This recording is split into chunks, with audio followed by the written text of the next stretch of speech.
Baba Shuaib, the correctional officer, born in Accra, Ghana, a Quranic researcher and a critical thinker based on religion, who does online lectures based on the guidance of the Quran on platforms such as Facebook, YouTube, and TikTok since 2018. In Finland, and 13 years, QBE, in Classical Arabic and MSA in Quranic Arabic. The author of the Refer to the Quran, which helps every novice to understand the steps towards understanding the Great Quran and the guidance of God in it. Time to rise and meet the challenge. Baba Shuaib is calling you out. Meet Baba Shuaib, a correctional officer with a mission. Today he's throwing down the gauntlet to the mushriks, no more holding back. With his logo shirt and cap, Baba Shuaib sits tall and confident. He says, the time for action is now. It's time to rise, to push past limits, and to become the best versions of ourselves. Baba Shuaib believes in the power of determination and resilience. His challenge is simple. Stand up, face your fears, and conquer them. Every day is a new opportunity, he says. An opportunity to grow stronger, to be better, and to leave a mark on the world. So, are you ready to accept Baba Shuaib's challenge? Are you ready to rise above and beyond? Join Baba Shuaib and let's show the world what we're made of, because the only limit is the one you set for yourself.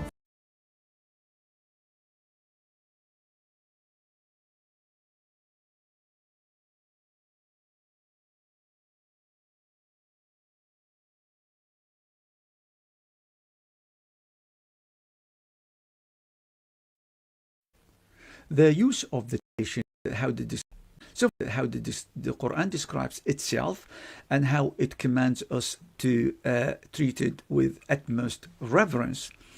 And obviously, I also mentioned quickly there that using Quranists distract, actually this term in a critical way, detracts from the status of the Quran itself. And so it's really what led to this is fanaticism for Hadith, to the point of using affiliation with the Quran as a slur, those who actually said the Hadith against the Quran. So for example, there are countless scholars and Muslims who give a priority to Hadith over the Quran.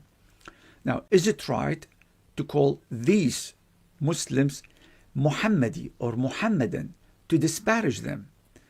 Of course, nobody would want to do that. We are rightly sensitive about using the name Muhammad sallallahu ta'ala alayhi wasallam to coin a slur. So shouldn't we be doing the same with the Quran? Should actually we use the term Qur'ani or Qur'anist as a slur? Of course, we must not do that. Now, before I get into the detail of this particular video, this subject, I would like to say a few words about my own methodology for those who don't know me, so they understand the background from where I'm coming from. So I'll give a brief idea about my understanding of the concept of wahi or revelation, and more in general, and more specifically the Quran and the Hadith in a broad sense. The Quran, of course, is the book of Allah. We all Muslims believe it's a revelation to the Prophet sallallahu ta'ala alayhi wasallam. The Quran itself mentions other forms of revelation to the Prophet alayhi salatu wasallam. It uses the term hikmah, which means wisdom, might be translated as wisdom, ilm, which may be translated as knowledge. Also, it talks about ru'ah or visions that the Prophet alayhi salatu wasallam saw. So that's all mentioned in the Quran, in addition to the Quran, of course. Also, we know there's something called Hadith Qudsi. Hadith Qudsi is a form of revelation from Allah subhanahu wa ta'ala that was revealed only in meaning to the Prophet ﷺ, which he then expressed in his own wording. We call it Hadith Qudsi to distinguish it from Hadith Nabawi or prophetic Hadith. So also, the Quran, of course. So these are all forms of extra Quranic, non-Quranic revelation that was given to the Prophet sallallahu ta'ala alayhi wasallam. So it wasn't the Prophet did not only receive the Quran. Another point that worth mentioning here, and we should all accept, really any rational person should accept, is that the Quran establishes broad principles. It does not cover all details concerning practices, acts of worship, etc. And that includes things like the specifics of prayer, the obligatory prayer, the rites of Hajj, pilgrimage, etc. So for me, that means we have then to rely, use, accept reports, other reports, whether hadith or actions of the Prophet sallallahu alaihi wasallam for information about Islam. And I do regularly, of course, cite hadith in my work. I use hadith as a source. I use hadith in my argument and also for drawing conclusions. However, I do reject individual hadith. I don't reject hadith en masse. I don't do that. I reject hadith, specific hadith, individual hadith for specific reasons. First and foremost, I do reject hadith that contradict the Quran. That is my method. So for those who aren't familiar with my work, can have a look at my books, articles, videos, whether in English and Arabic, to learn more about my methodology. And by the way, if you, you're welcome, and I'm grateful for you watching my video. But if you insist that Al-Bukhari or Muslim or any other scholar is infallible, then I'm afraid to say that my work is not for you. Videos, text, papers, books, etc.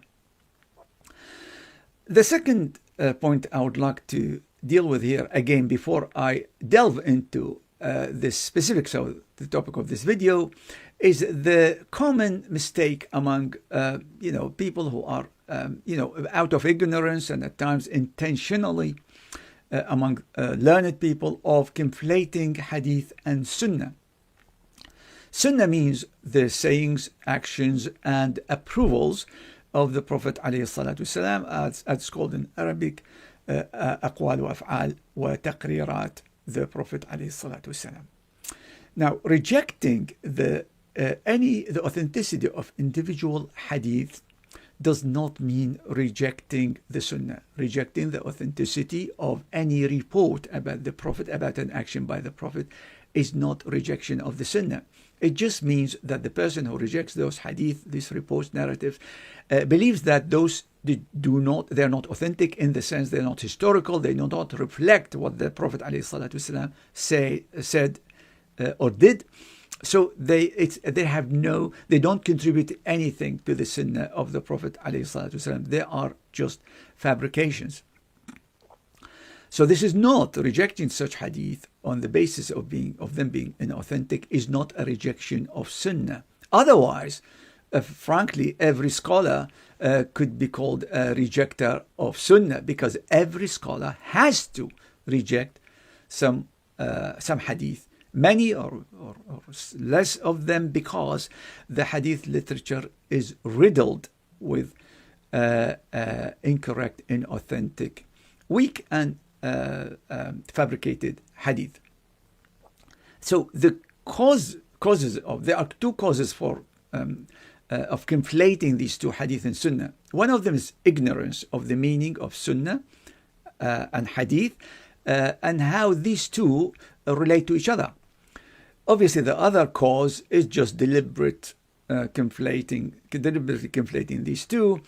There's widespread dishonest criticism. In particular, you find a lot of it on the internet. So I wanted to clarify this before I get into the subject of this video, which I will pick now. Towards the end of the 19th century, it's believed that this movement of Quraniyun, or Quranism, let's call it, if you like, started to emerge towards the end of the 19th century. That's what most people think. In the Indian subcontinent, usually names such as Sayyid Ahmad Khan, who died in 1960, Sayyid Ahmad Khan, who died in 1897, Abdullah Jakralawi, who died in 1914, Ghulam Ahmad Perwez, who died in 1961. These are the kind of names, and there are many others who are mentioned as Quranists. In the Arab world, more or less at the same time, Names that are often mentioned include Muhammad Tawfiq Sidqi.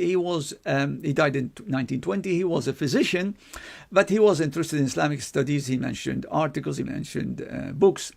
He mentioned quite a bit. Also, other name that is mentioned is Sheikh Mahmoud Abu Raya. He died in 1970. Also, somebody who's still alive is Ahmed Subhi Mansour. And there are others, obviously, in various countries in the 20th century and 21st centuries. I'm not concerned here with any one individual or these individuals, whether they rejected all of the hadith or the Sunnah, some of the hadith. That's not really the focus of this podcast. My focus is this. I would like to discuss the history of the term Quranist and its implications. Also, I would like to discuss, because it's very relevant, the role of those who give hadith supremacy over the Quran. Quranism is often taken or understood to mean depending on the Quran alone. That's not actually true. That's not true of some of those Quranists. It's true of others. But like I said, this is not what I'm going to focus on here.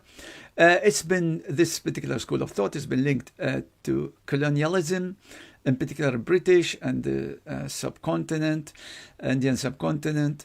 There's also there's a common view held by critics that this particular school of thought was influenced by Orientalism. Obviously, some of those scholars were influenced by Western scholars and Western methods, but not all of them, nor all Western methods are wrong or misguided, of course. And of course, there's the ever-present conspiracy theory that Quranist or Quranism is an attempt to demolish Islam from within. This is one of the cheapest yet most common accusations that we Muslims, unfortunately, have become almost addicted to throw at each other. So that was a very quick review of the, if you like, modern history of this movement. But what most people, most Muslims and critics don't know, that this movement, this school of thought, has a long history that goes, I mean by this school of thought, questioning hadith, not Sunnah. Questioning hadith specifically is very old, and it goes back as old as the era of the companions of the Prophet ﷺ. Give you an example. There was a companion called Imran bin Hussein. Somebody came to Imran bin Hussein one day and asked him, ما هذه الأحاديث التي تحدثونها وتركتم القرآن? Which means, what are these hadith that you tell us while you have abandoned the Quran? So to this question, Imran bin Hussein answered, أرأيت أنت لو أتيت أنت وأصحابك القرآن? He started answering, saying, if you and your companions go to the Quran, and then he goes on to say something like, where would you find that noon, the prayer of noon is such and such number of units, etc. So he's basically telling him, if you don't find all this information that we practice, how many ruk'ah we do prayer, etc., we don't find it in the Quran. So you have to accept those narratives and reports. And then he goes on and he says, اتبعوا حديثنا ما حدثناكم وإلا والله ضللتم. And which means you have follow our hadith, for if you do not do that, by Allah you will go astray. Now, a couple of things to kind of note about this quote here, this particular dialogue. Notice how the inquirer, the person who spoke to this companion, told him, while you have abandoned the Quran. So basically, what he's saying indicating that the hadith, the report he's referring to, must or look to contradict the Quran. Otherwise, this man would not have linked those hadith with the concept of abandoning the Quran. And also, when Imran bin Hussein replied to him, he started by saying, "You and your companions." So clearly, this wasn't a one-off incident or a single person.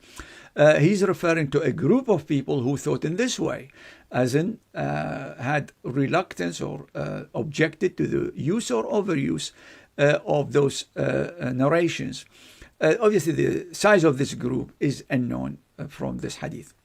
Let me quote another report, this time about one of the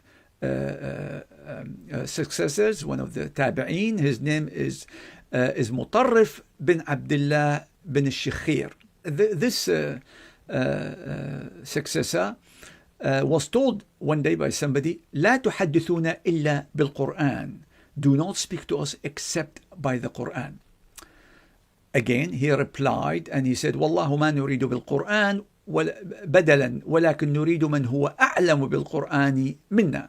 So he said, by God, by Allah, we do not desire a substitute for the Quran, but we seek one or those who know or knows the Quran better than we do. Again, note the reply of this successor referring to or denying that the hadith or narratives are being used as substitute for the Quran. Again, there's a clear implication that there's at least some of those narratives contradicted the Quran, and that was triggered the objection of the person who was arguing with him. I don't like using the word haram easily. So let me teach you a little bit about the word haram.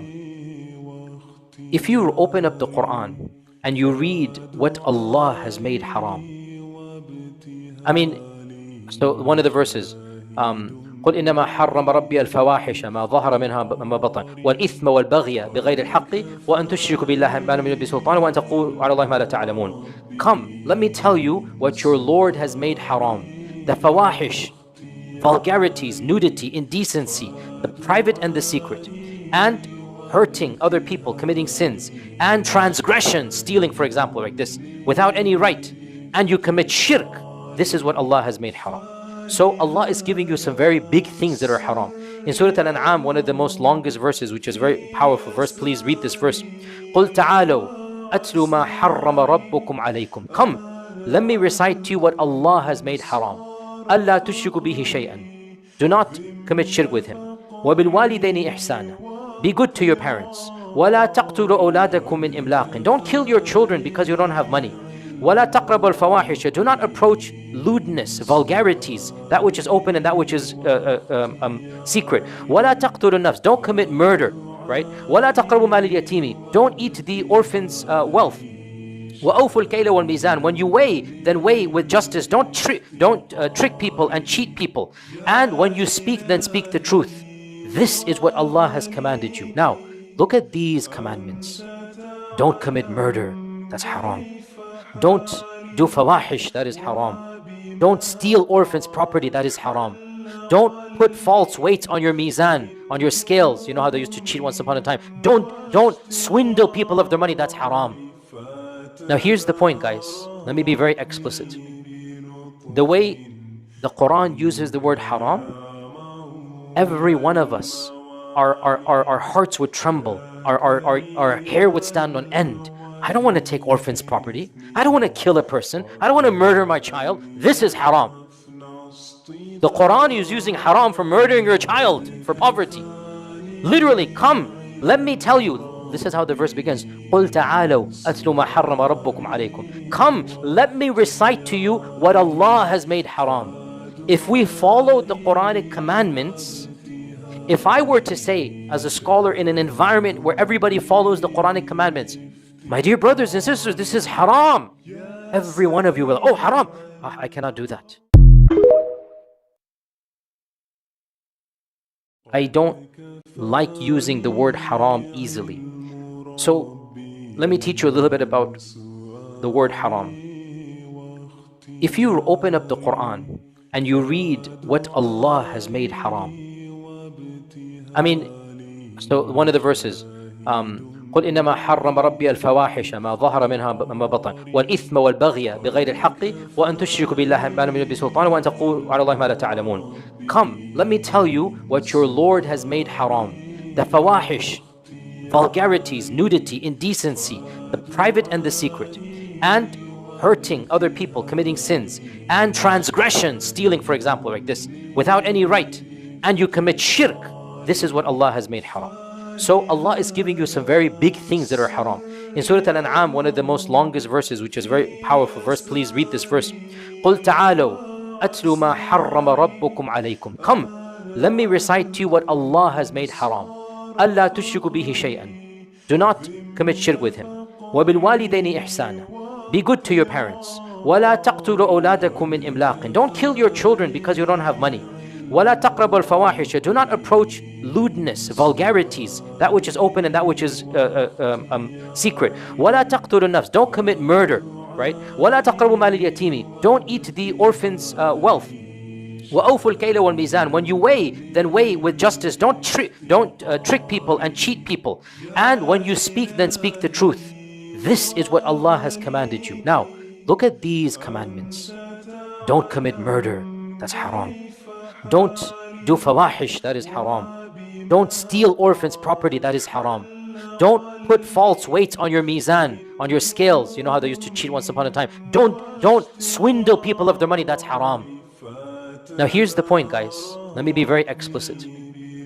The way the Quran uses the word haram, every one of us, our hearts would tremble, our hair would stand on end. I don't want to take orphans' property. I don't want to kill a person. I don't want to murder my child. This is haram. The Quran is using haram for murdering your child, for poverty. Literally, come, let me tell you. This is how the verse begins. قُلْ تَعَالَوْا أَتْلُوا مَا حَرَّمَ رَبُّكُمْ عَلَيْكُمْ. Come, let me recite to you what Allah has made haram. If we follow the Quranic commandments, if I were to say, as a scholar in an environment where everybody follows the Quranic commandments, my dear brothers and sisters, this is haram. Every one of you will, oh, haram. Oh, I cannot do that.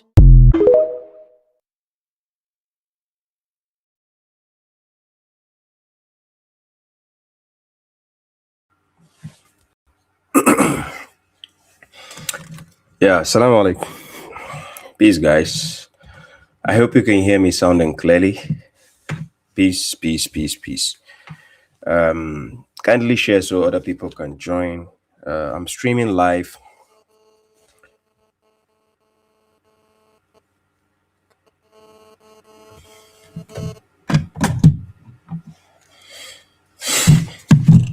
Yeah, streaming live from Facebook, YouTube, TikTok, Twitch, Kick, and X, right? So yeah, I thought some people thought I was not going to stream today. I actually got some rest when I came back from work. I decided to get some rest. You know, I had a minor headache, so I was able to get some rest. So I guess when I woke up, I need to refresh myself for a bit before I come online. So that's why. So thanks to God, I'm here finally, right? Yeah. So yes, we're starting a bit late, but yeah, I know people were already anticipating that I'll be online. So yeah, thank you all, guys. I appreciate all of you. Peace be to you all. Kindly share so other people can join. This is Baba Shrive, the correctional officer. Yes, I am the correctional officer. If you don't like it, go and bend the sea.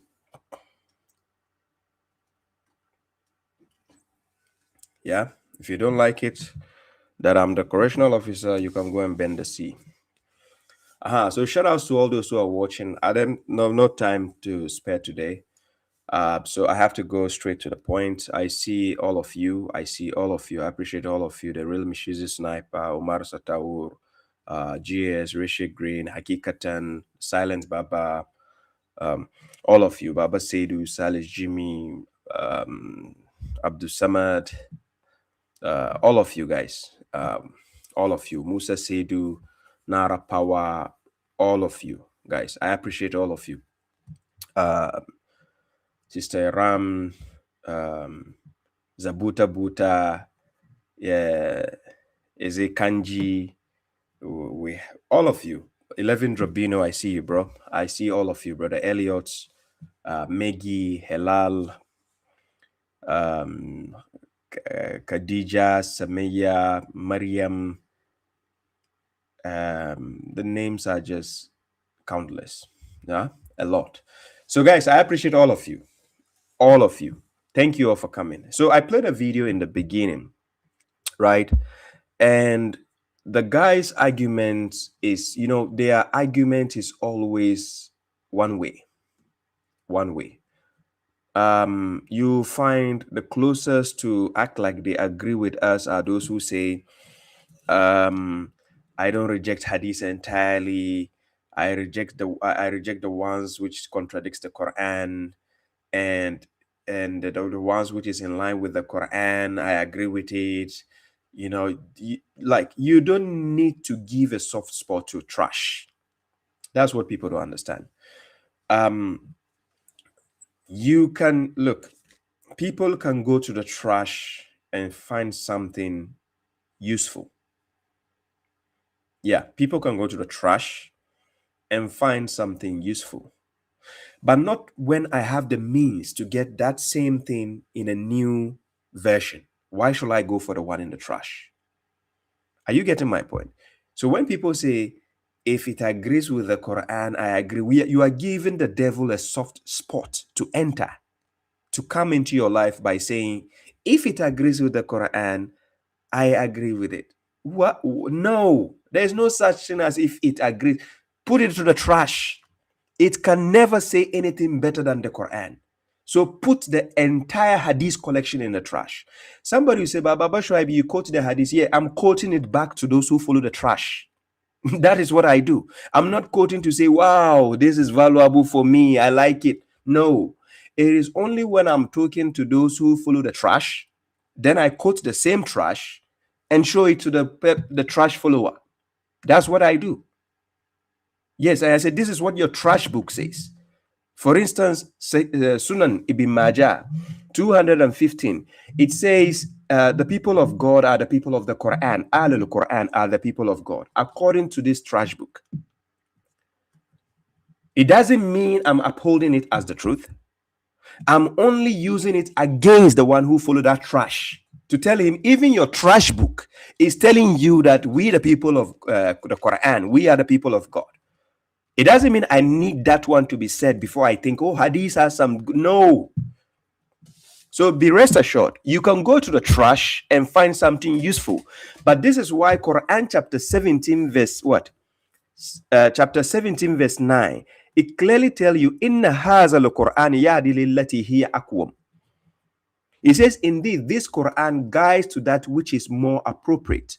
So meaning, if the Quran gives you the highest form of superlation and tell you the Quran gives you guidance which is more appropriate, which means you don't find anything superior to the Quran out there.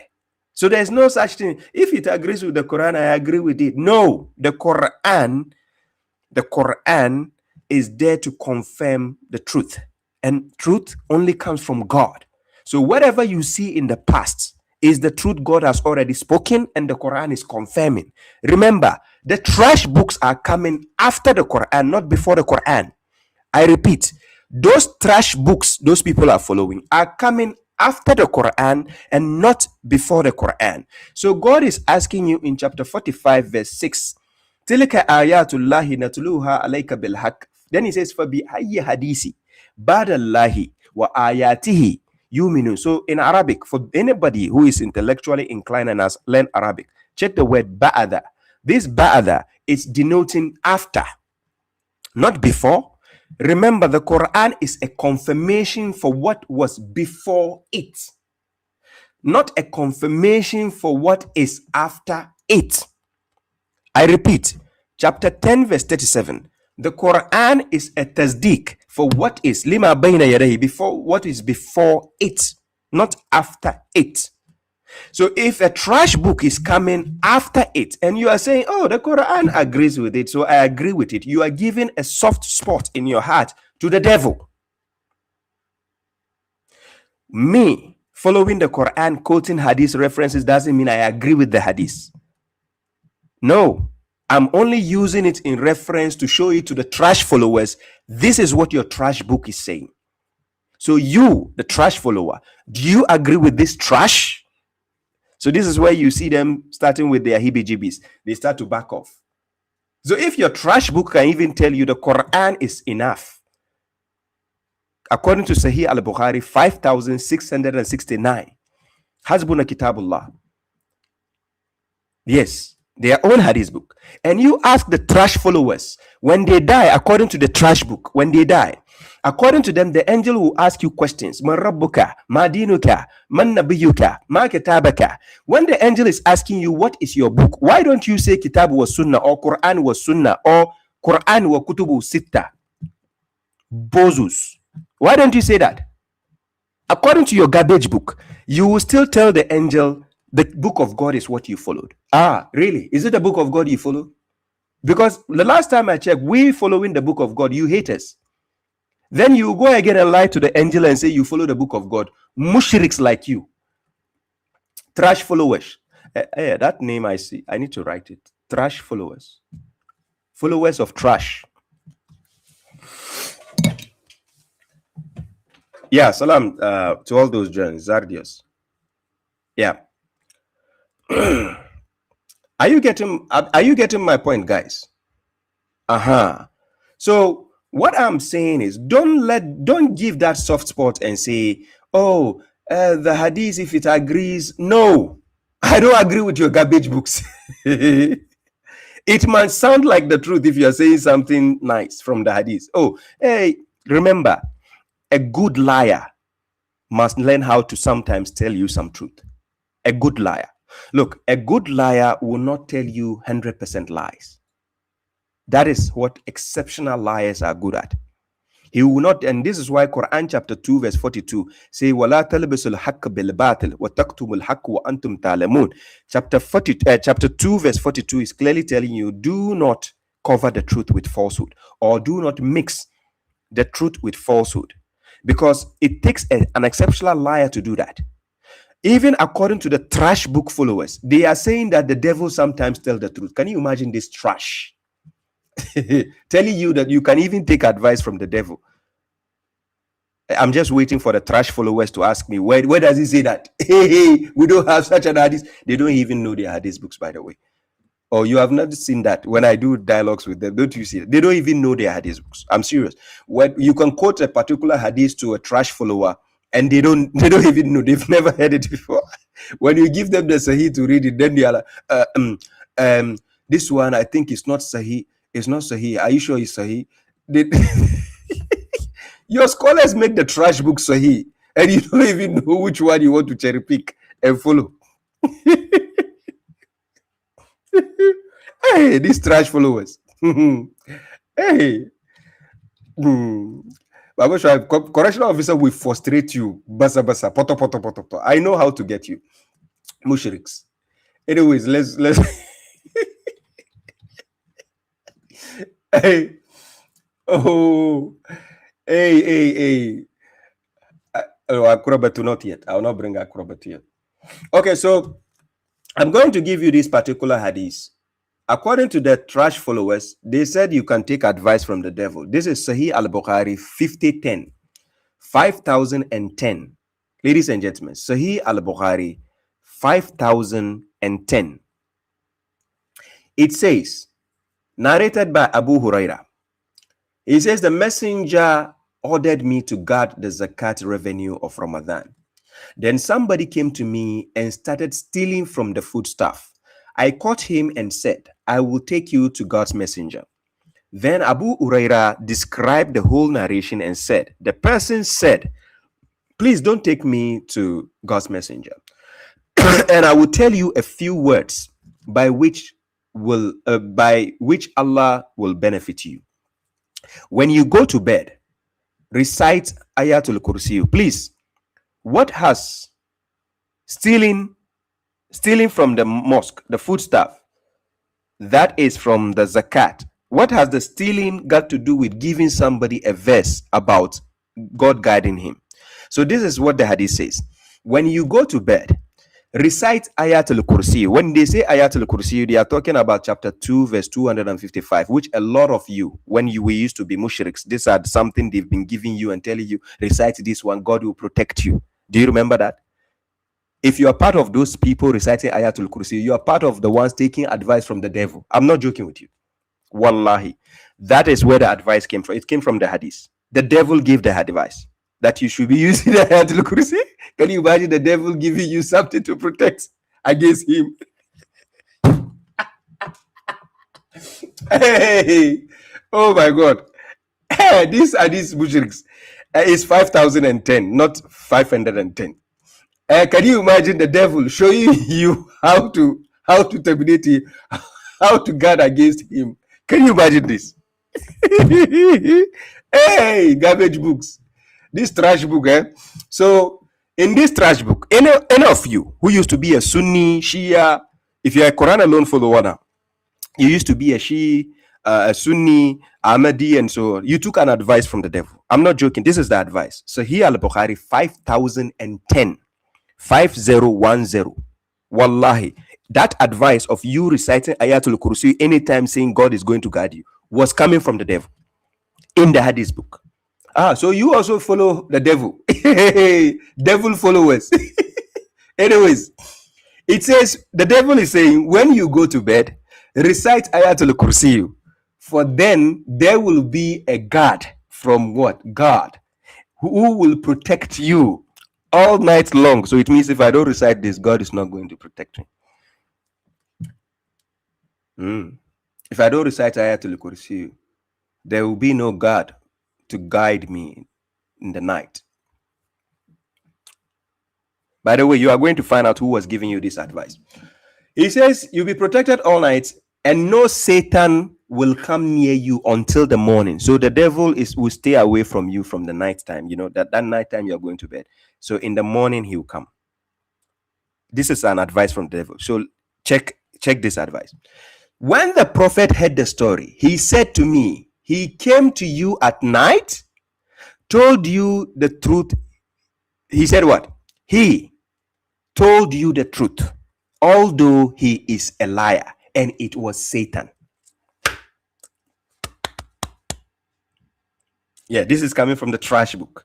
The trash followers, they agree with this. They say, hey, no problem. I can take advice from the devil. The devil can tell the truth. Ladies and gentlemen, this is what Baba Shraid means by the trash. Yes, when I say trash, the garbage, this is what I mean by garbage books. You are taking an advice from somebody God called Delulu, deceiver. Yes, he's a deceiver. Taking an advice from a deceiver. Do you know how it sounds? Ladies and gentlemen, do you know how that sounds? Taking an advice from a deceiver. Somebody who is the worst enemy, Aduwan Mubin of a human being. He's a clear enemy as God described him. Aduwan Mubin. Inna shaitan lil insan aduwan mubina. He's a clear enemy to you, the human being. And he will come and give you advice to protect against him again. Allah, you are a bozo if you follow these trash books. I'm telling you, you are a bozo if you follow this trash book. I keep telling you. So forget about saying, oh, some things are good in the trash book. So you leave the boutique or you leave the buffet and you go to the trash to go and eat. What is wrong with your logic? Okay. So please write this hadith down and ask any trash follower, do you follow this nonsense in your books that the devil is giving you advice? They will tell you, yes, yeah, the devil can tell the truth. So then why are you saying he's going to hell? Then if somebody at least tell his truth in his life, yes, at least he has done some good, Hey, these trash followers. Yes, I'm taking out the garbage. Hey, hadith books. Ladies and gentlemen, look. Yeah. So the silent Baba says, I never thought about it like that. No, now you should think about it. I'm telling you. The same devil who tells people that he pees in the people's ears and so on. Hey. Anyways.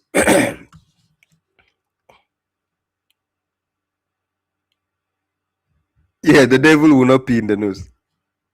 That thief was good. Yes, can you imagine you are being caught for stealing revenue, zakat revenue from the Ramadan that they have given to be given to the. You came to steal, and when you are caught, you are giving a good advice.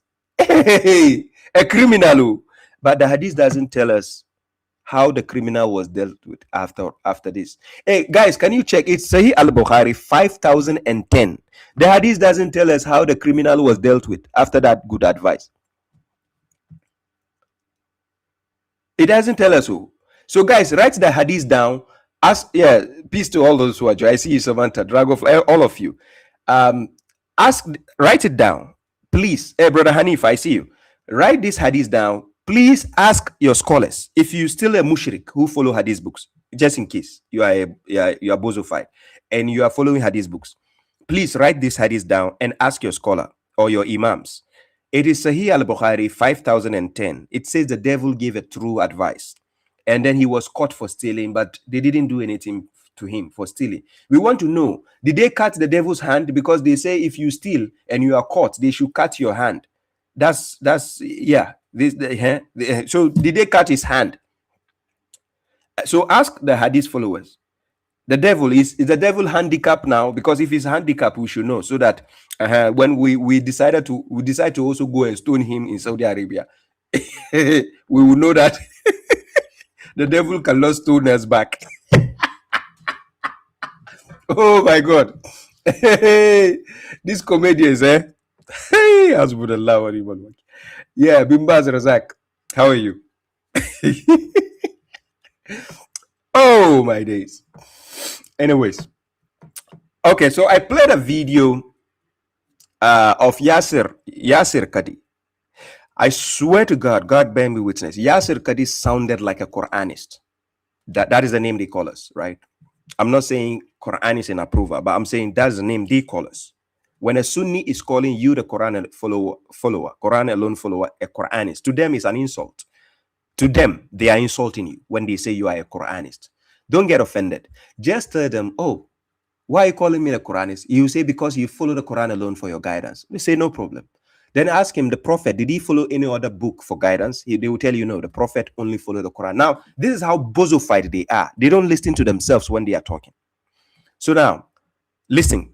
They don't listen to them. Baba Shaib is only teaching you how Sunnis, especially, don't listen to themselves when they are talking. Look, when a Sunni is talking, the ears are blocked. So he can be saying gibberish without listening to himself.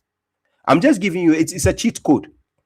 You know, normally they give you cheat codes on how to enter paradise. I don't know which paradise, by the way. They are using a fictional paradise in the Hadith books where you'll be giving 72 virgins, but we still don't know how many virgins the women will be giving. If they will be also be giving 70, what? I don't know. Anyways, so these people, when they are talking, pay close attention. They don't listen to themselves. This is why they just want to keep asking questions. Like Sunni sectarians have been programmed. Yeah, peace to all those joining. Peace, safe. Sectarians have been programmed to be asking you questions only. So when you are doing the same game to them, when you reverse the game back to them, it pains them to the core. They get so hurt when you keep asking them questions. They get so frustrated. They don't have answers. To them, they've been programmed to be questioners, to be asking you questions. That's how Sunnis especially have been programmed.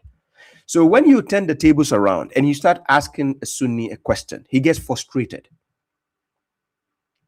Yes. So you have to master that art of asking them questions. Just say, oh, Ahi, you claim you are guided. You claim you are the Sunnis. You have the guidance. You claim everybody is lost except those who follow the Sunnah, right? No problem. So let me be the one to ask you questions. Yes, do that to them. I'm serious. Don't allow them to keep asking you questions. Have you noticed when I open the phone line and I'm ready for a dialogue, when the caller comes in and it's my turn to ask them questions, they don't like it. I'm serious. They don't like it. They said, Baba Shaib, no, I didn't come to answer questions. I just came to ask you a question. Oh, you are the scholar. They are saying, oh, you are the scholar. So I came to ask you a question.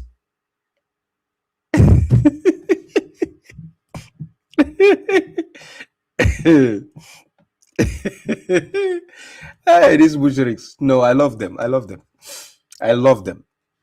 You know, you can love something, but you are eating it. You hate it at the same time, right? Just like we love fish, we love meat, but instead of leaving it on the side, we eat it, we consume it, and damage it, and go and poop it out. Yes, so that's how I love them. I want to, you know, cook them and chew them and pour out in the toilet.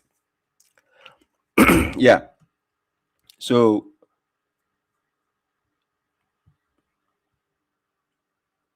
Hello. no, who picked this guy? Oh, moderators, please. Is it by mistake? Moderators, somebody who picked a guest. It's not time for picking up a guest. Moderator, somebody made a mistake and picked up somebody. Yeah, moderators, be mindful. It's not time for picking up guests yet. Yeah, so be mindful. So yes, exactly. They get angry when you ask them questions. Yes, they get angry. Look, the truth doesn't mind being questioned, but falsehood is always scared of being questioned. And that's why they become uncomfortable when you question them. They're uncomfortable. So, and this is why I show you how to question them. Yes. This is why when I do programs, I show you. Somebody will say, Baba Shaib, why is it that when a Sunni comes, you just ask him, are you a Sunni? Are you this? They feel like it's a repeated question. I'm telling you, they are not programmed the same. All the Sunnis are not wired the same. I'm just showing you the difference. When you see me saying, I need a Sunni with a brain, it's impossible to get a Sunni with a brain. If you are a Sunni, you need to put your brain in a box and lock it and throw the key to the ocean. I'm not joking with you. It is a taboo to use your brain in Sunni religion. You've never heard that? Many a time the scholars tell you that. It is forbidden in the Sunni cult for you to use your brain. The dead scholars are the ones to use the brain for you. You don't have any decision to make. The dead scholars have already used their brain. And remember, their brain has not been scientifically approved. So they make the decisions. So as soon as you made a pledge to be a Sunni, your brain is out of coverage area. And this is why there is no amount of logic you speak for it to make sense to a Sunni. So somebody will say, why are you more focused on Sunnis? Because they are claiming they are the most dominant. They are claiming they are the snake's head. Haven't you heard Sunnis are even takfiring everybody, telling the Shiites, telling the Ahmadis, telling everybody is a kafir? Or did you never heard that? Sunnis are classifying everybody that they are going to hell. So they are the only ones to be saved. You never heard that? So this is why I'm in for the snake's head. So don't think I'm just there. Oh, Baba Shuaib is always after the Sunnis. Who should I go after? The tail? If I go for the tail, it's a waste of time. So I need to focus on the snake's head. Yes. When you want to finish a snake, finish from the head. If you cut a snake's tail, you have done nothing. The snake can still hunt you down. So always go for the head. Yes, go for the head. So yes, salam to all those who are joining. You are all welcome, right? So me playing the video in the beginning to show you what this guy has to say concerning the Hadith, concerning Quranists and so on. I'm just showing you a fine line of how people choose to become hypocrites. Then they will say, if it agrees with the Quran,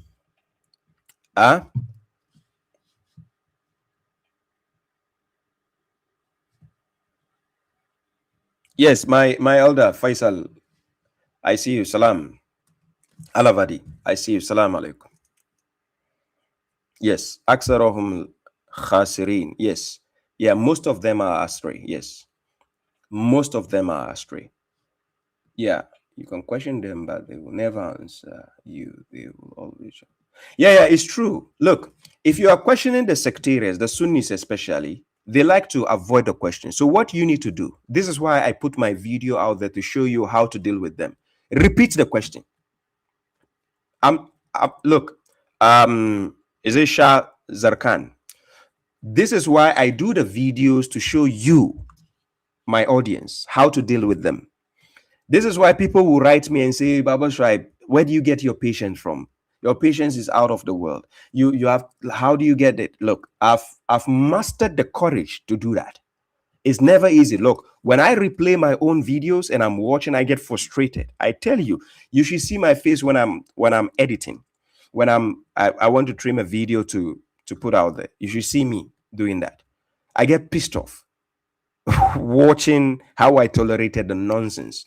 But in order to get the audience to learn, I have to have an extreme level of patience to tolerate the nonsense. Yes. So whenever you ask the sectarians a question and they drift or try to go around it, bring them back. Always be mindful of the topic of discussion. Whenever they try to go around it, please, even if you follow them around, what goes around does what?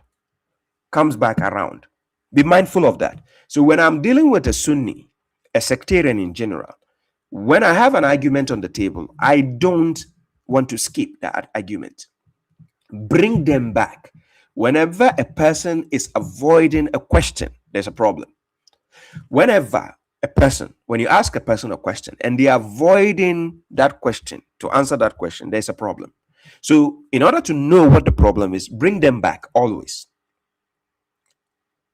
Bring them back. Some people will say, oh, Baba Shraib, but the Sunnis, when they ask you a question, sectarians, why don't you answer? I answer them. They ask me the same questions 1,000 times. I've answered them more than 1,000 times. Yes. When you see a Sunni asking me a question, it's never a new question. Don't think I'm running away. I've even have full lectures where I answered all their questions. I'm yet to see a question from a Sunni that I'm yet to answer. No, I'm serious. What is the biggest questions they have? How do you pray? What version of the Quran do you use? What? No, tell me, what do they use? What is their biggest question? How do you pray? How do you know this Quran you are using is from the Prophet? Hey, Salam Liman Imrana. That's what they ask. Tell me what kind of question Sunnis have or sectarians have. What? You tell me how to pee. They will even ask how to pee, how to urinate.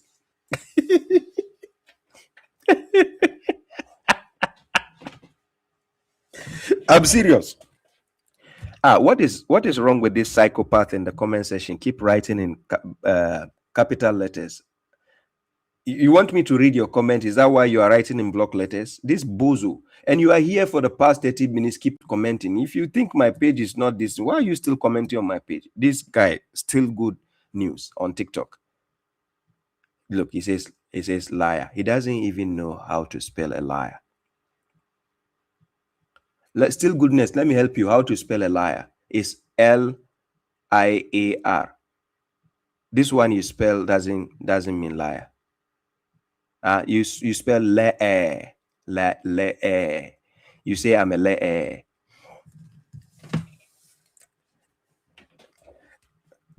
So let me help you. Write it well. It's Liar. Write it now. I teach you now. Still good news. Write it well so my audience can see.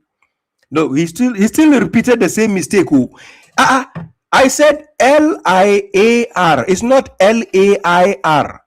He's repeating the same. Oh, the Sunnis at their brain. He says you are Israel actor. This guy is frustrated. You need to go and get married. I'm even correcting him to write the right word. He's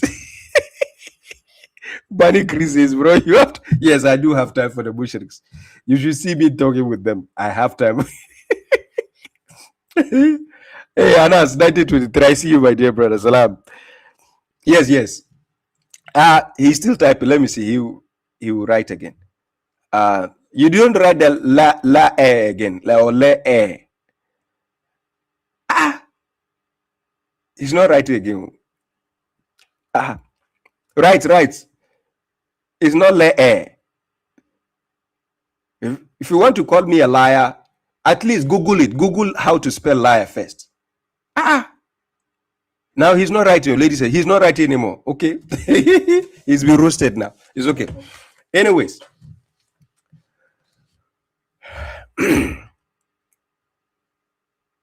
Hey, now he changed. He says stop lies. The guy is frustrated.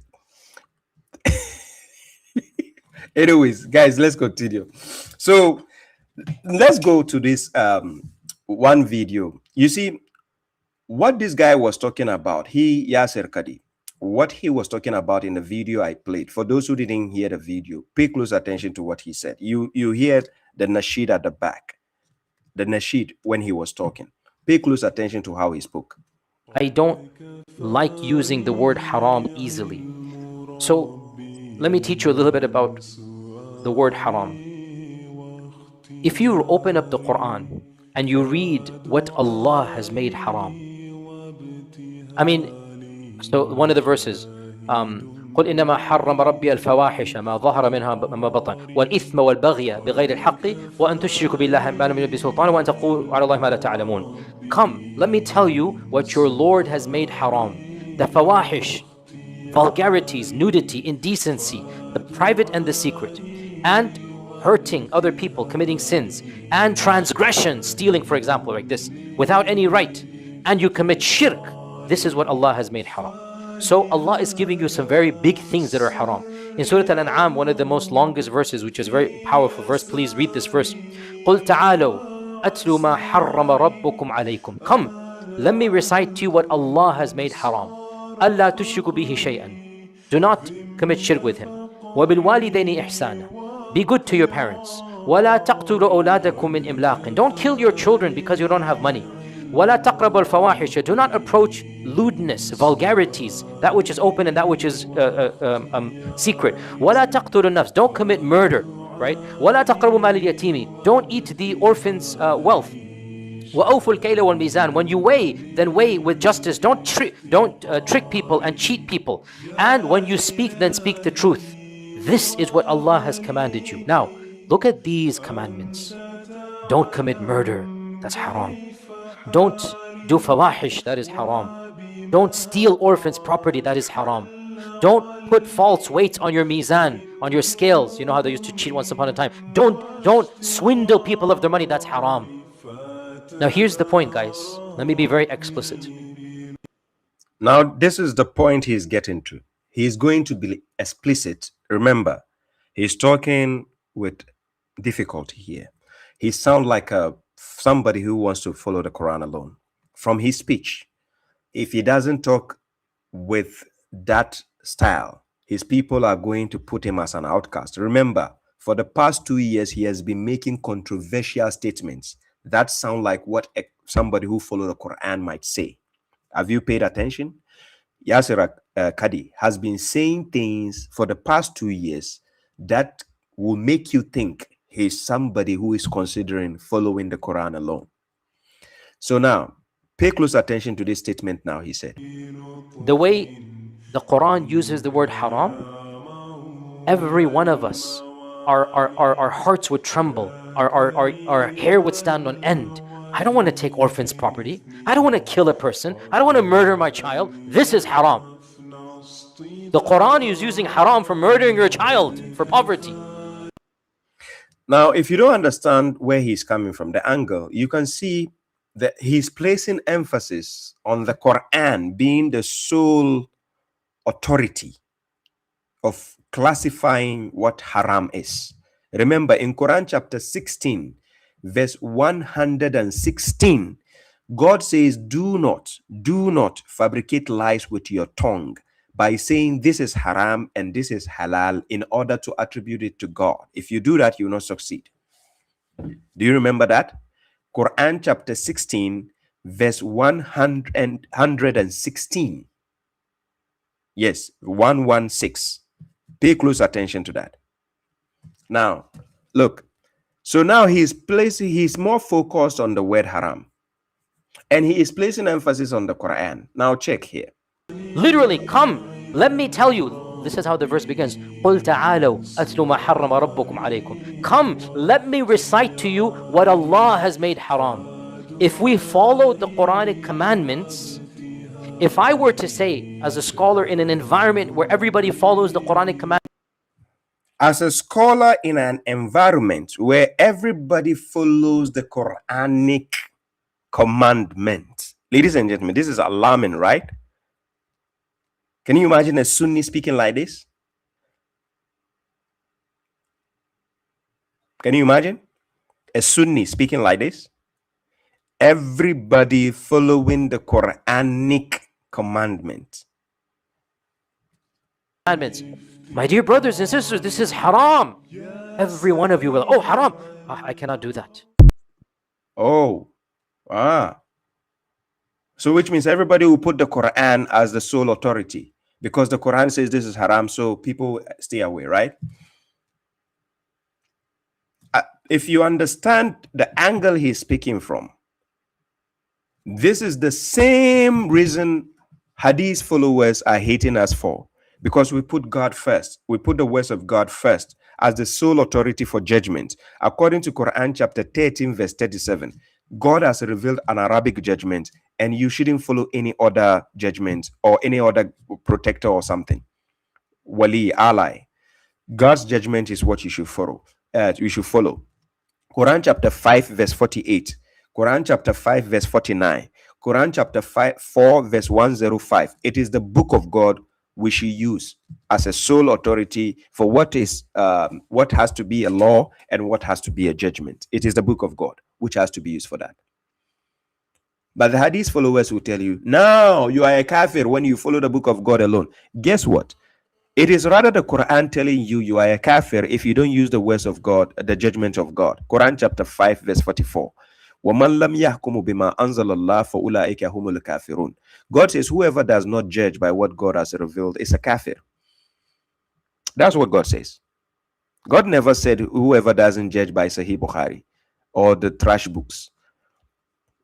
God never said. He never gave you any trash book to follow, by the way. So that is Yasir Qadi, who is a Sunni. By the way, I think he's on the way to exit the Sunnism. He knows. He told you that the Hadith cannot be substantiated academically. So it's obvious he doesn't rely on Hadith anymore. Yeah, because they are trash. Anyways, you can see lately, these people are so obsessed with this lady, Aya. But before I go to the video of Aya, remember this lady? Remember this lady? I've realized that Hadith rejectors are gonna follow the Dajjal. They reject the Dajjal because, you know, it's in the Hadiths and they reject Hadiths. And for the ones who say that, oh no, I accept Hadith as long as it aligns with the Quran, well, unfortunately for you, the Dajjal is not in the Quran. So the people who did follow the Hadiths, we have the remedy of how to protect ourselves from the Dajjal. We know to read the first 10 ayahs of Surah Al-Kahf and also to read the dua after Salah every single time. But Hadith rejectors don't have that because they reject that the Dajjal is even a thing. So for the people who accept Hadith, good, because now you have the remedy. But for Hadith rejectors, don't worry because you guys don't believe he exists anyways. So you don't even have to worry. So the Hadith acceptors, make sure to follow the remedy of how to protect yourself against the Dajjal. And we're good. We're good. We don't have to worry because we don't reject Hadith just because we don't like it.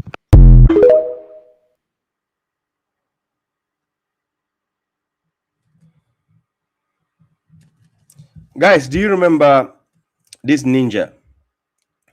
Now I call them ninja, Mortal Kombat ninjas. I think now this is Smoke. Yeah, there's a ninja called Smoke. Somebody will say, you know all the ninjas. Yes, there's a ninja called Smoke. I think she's dressed like Smoke.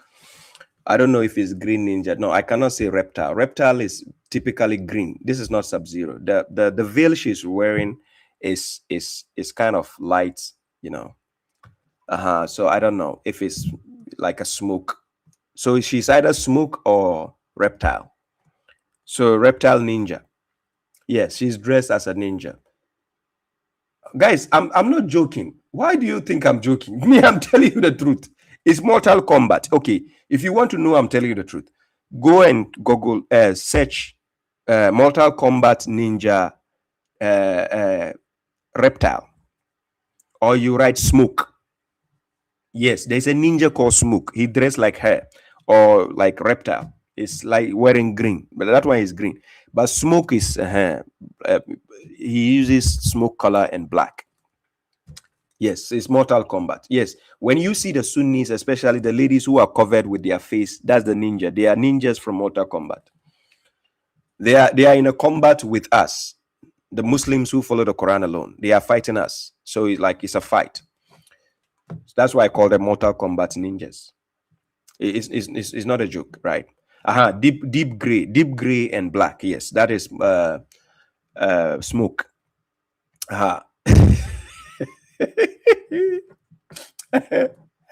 So round one, we fight with her now. So this lady, she's I don't understand her when she's talking. But the mushriks, you see, when they are talking, I got to a point when I listen to their videos, I don't get frustrated. I just feel like I'm listening to a stand-up comedian. That's how I feel when I'm listening to them. And this is why I love Asim al-Hakim. I love him, by the way. Guys, when I say I love him, you should understand what I mean. You understand? I love his heebie-jeebies. So listen to this bozofied person. Assalamu alaikum. I've realized that Hadith rejectors are gonna follow the Dajjal. She has realized that Hadith rejectors are going to follow the Dajjal. Ladies and gentlemen, how do we follow someone who Quran never mentioned? Because we are following the Quran, right? So Dajjal has not been mentioned in the Quran. And God never asked us to follow somebody called Dajjal. So how do we follow? How do we end up following someone God never mentioned to us in the Quran? How do we do that? But let's listen to this bozofied Mortal Kombat ninja. They reject the Dajjal because, it's in the Hadiths and they reject Hadiths. And follow. Now she goes ahead to say we reject the Dajjal, and then because we reject the Hadith, because it is in the Hadith, let it make sense. Let this first part of statement, I'm a psychologist, not by qualification, but by experience. I'm a psychologist. Now, because I like to assess people, especially the brains of Sunnis, very, very well. So I want to show you that she is not in the right state of mind when she was talking. They don't listen to themselves. I'm giving you this cheat code. In order to prove to you they don't listen to themselves, you see how she started talking. She says, we will end up following the Dajjal because we reject the Dajjal. Then she goes ahead to say, we don't know the Dajjal because it is in the Hadith, so we reject the Hadith. Listen to the statement. Assalamu alaikum. I've realized that Hadith rejectors are gonna follow the Dajjal. They reject the Dajjal because, it's in the Hadith. She said, we are going to follow the Dajjal. And she's saying again, we reject the Dajjal. And then it is in the Hadith. Oh, guys, I'm just helping you. This is a simple, I'm helping you to psychologically assess their brains. I'm not joking. They don't listen to themselves. Look. Assalamu alaikum. I've realized that Hadith rejectors are gonna follow the Dajjal. They reject the Dajjal because, it's.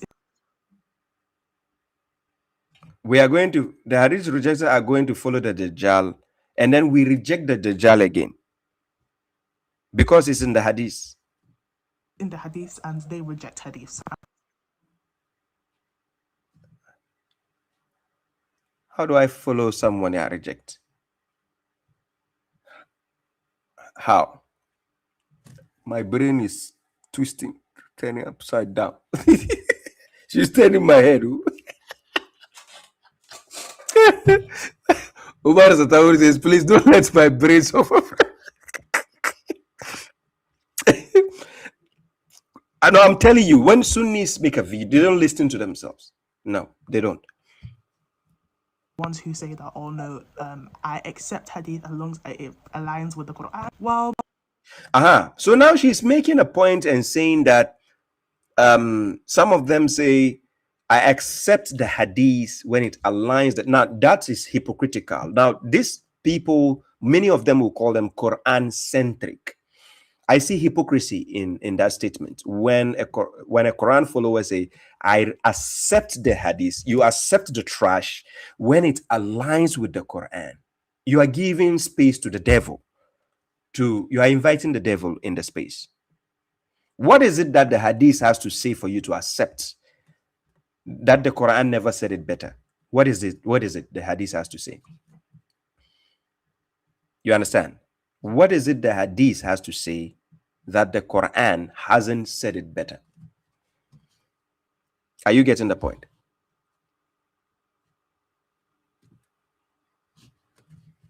Yeah, yes, Umar Satawu, Dajjal is following her. It's true.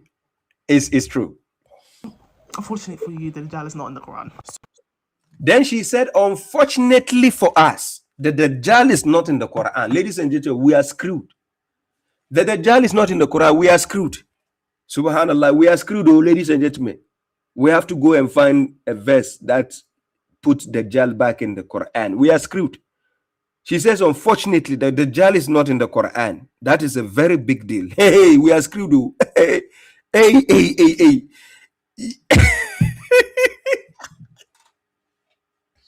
Hey. Oh my God, Sunnis, they are amazing.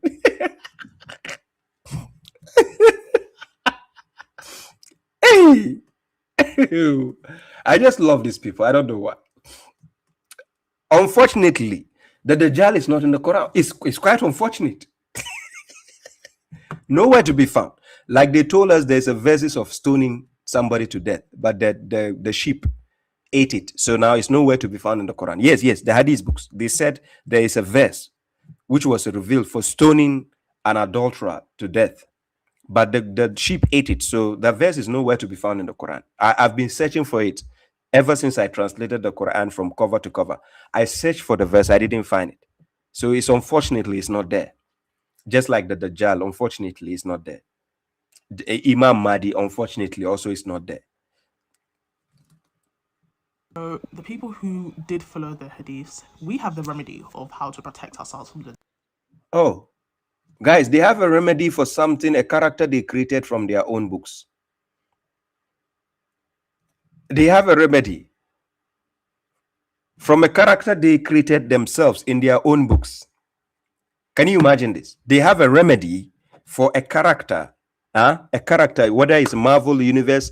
Have you noticed that the Dajjal they are describing is from Marvel cinema? Like when I say Marvel, do you watch the Avengers, ladies and gentlemen? Marvel. Do you watch the Avengers? I'm going to show you something, guys. You are going to laugh very much. You are going to laugh big time. When you go to Sunnah.com, I want to show you something, guys. Please be ready to laugh. Go to Sunnah.com, ladies and gentlemen. Anybody watching, be ready with Sunnah.com. I'm going to show you something. Then you go to Sahih Muslim 169E. Sahih Muslim 169E. I want to show you something, right? Okay, so let's go 169. Sahih Muslim 169 and then E 169E. So you have to write Sahih Muslim 169. Then it will appear, then you choose E. So when you choose E 169E, first of all, is going to describe the eye of the Dajjal. And I will show you another one which describes the eye differently. So check. According to Sahih Muslim 169E, Allah is not one-eyed. And behold, that Dajjal is blind of the right eye.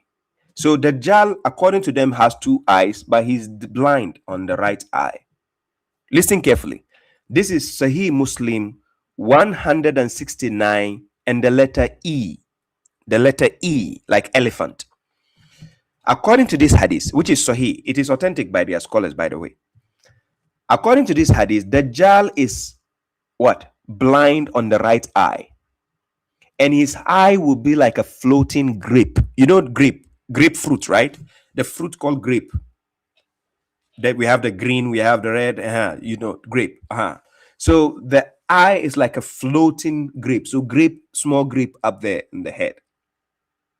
Okay, so they said Dajjal is what? Blind of the right eye. But I want to show you something. Look, then this hadith, Sunan Ibn Majah 4071. Write it, but write the hadith down. I want to show you the clear contradiction. Sunan Ibn Majah 4071. That is 4071. Ibn Majah. Ladies and gentlemen, please write it down. Sunan Ibn Majah 4071. Now it's going to explain the Dajjal again. You remember the first one says he's blind on the right eye, right? The right eye is blind, right? Now this one says it was narrated that Hudayfa said, the messenger of God said, the Dajjal is blind in his left eye. Yes, you heard it right. The Dajjal is blind on his left eye and has abundant hair. Ladies and gentlemen,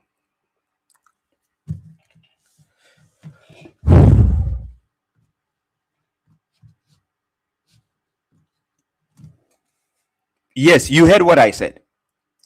The first hadith I quoted, Sahih Muslim 169 with the letter E.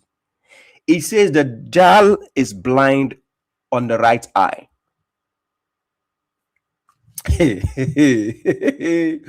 Hey, garbage book.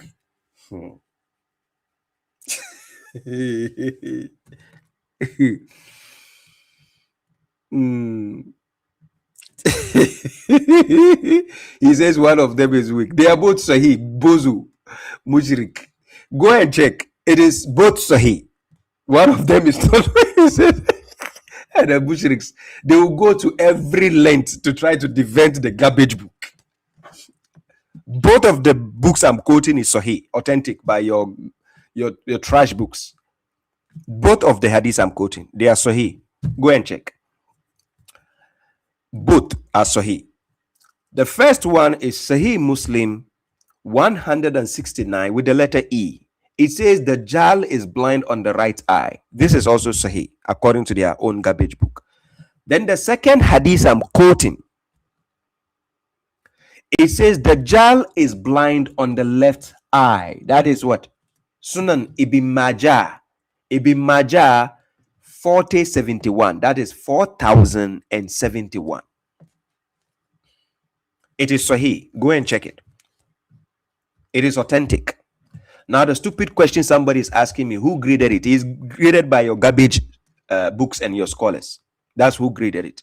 Go and ask Sunnah.com, which is an official website for your trash books. Go there and ask that question.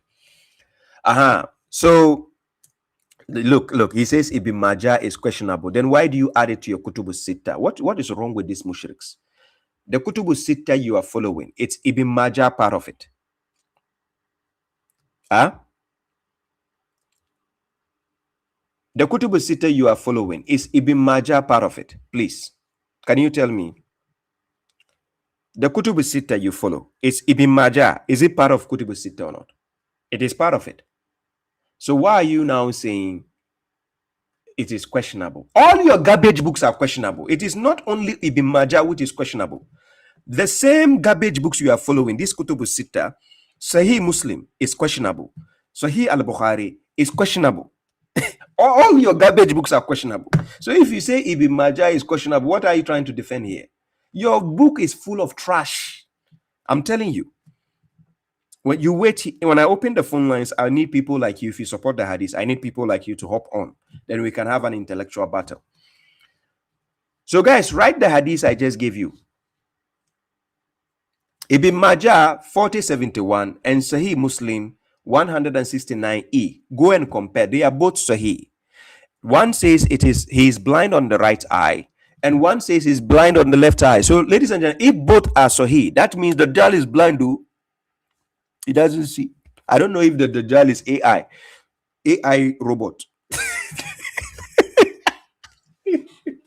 Because then, if he's AI robot and he's blind, he can use wireless to detect the path where he's going. Hey, Allah mushrikanga. Why they practicing something that is questionable? Exactly, the brother. The question is, why are they practicing what is questionable? That is the problem. Because they refuse to use their brains. Exactly. Zain Muhammad says, if you cannot defend yourself from a blind Dajjal, then you are a bozo. Because the Hadith book is clearly telling we, the Quran alone followers, that the Dajjal is blind. So if he is blind, how can he mislead me? Somebody, the Dajjal is already blind. Please, ladies and gentlemen, they say that the Dajjal is going to mislead people, deceive people. If he's blind, how can he mislead me? Because he doesn't even see the way. How can somebody says maybe he has a third eye? Well, the Hadith didn't say he has a third eye. Hey, Hadith use. I just love these people. To be honest, they are just amazing. They are using their brains very, very well.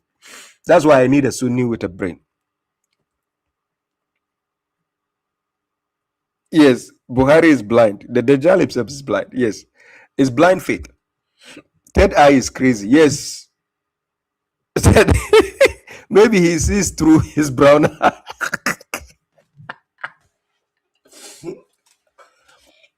Guys, but to be honest, this is the hadith I gave you. Go and check it for yourself. Like, I'm not joking. Both eyes are blind. So when somebody tell you Dajjal, you are Dajjal, just say, hey, my guy, wait. The Dajjal, even according to the hadith, is going to come from Medina, Saudi Arabia. So if somebody is calling you Dajjal, they are not mentally stable.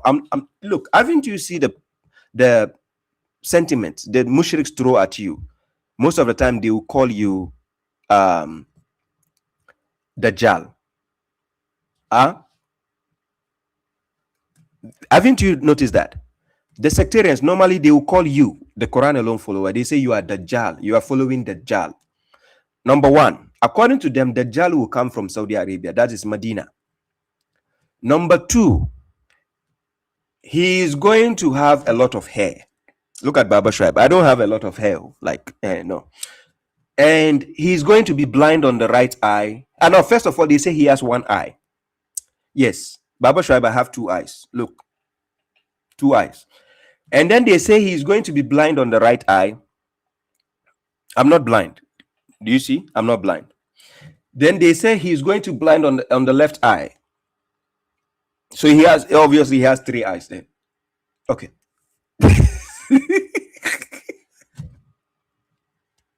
Hey, these garbage book followers, Let's continue anyways. We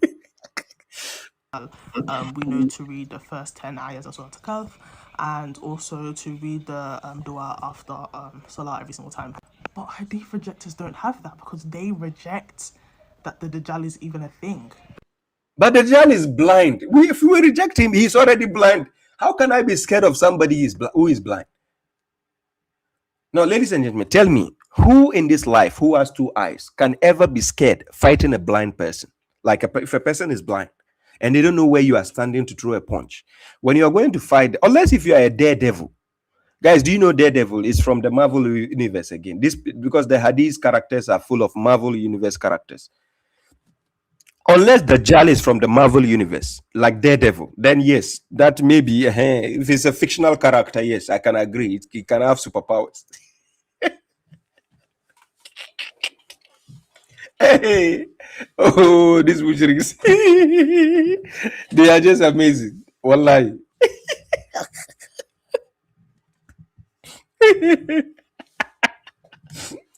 Hey, oh, I just like these guys. They are making my day. I don't need to go and watch a stand-up comedian. Mushriks are enough for me. Seriously. So for the people who accept hadith, good, because now you have the remedy. But for hadith rejectors, Hey, for the people who accept hadith, you say it's good because you have the remedy. There's a remedy in the hadith books which shows you what you need to do against the Dajjal. Yes, so you have to celebrate. There's a remedy for the blind Dajjal. So hey, the remedy is not in the Quran. So you have to celebrate, rejoice. don't worry because you guys don't believe he exists anyways. So you don't even have to. So she's telling us we the Quran alone followers, we shouldn't worry because we don't believe in the hadith anyway. We shouldn't worry about. We are not worried because the Dajjal in the hadith is blind. Why should I worry? I cannot be worried with the blind Dajjal.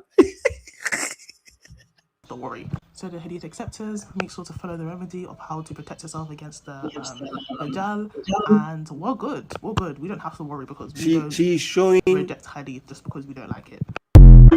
them how to protect them.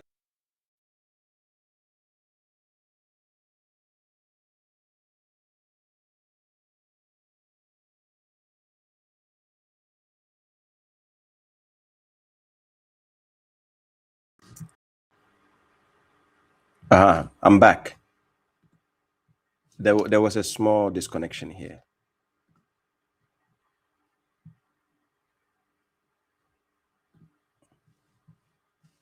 Guys, can you see me? There was a disconnection.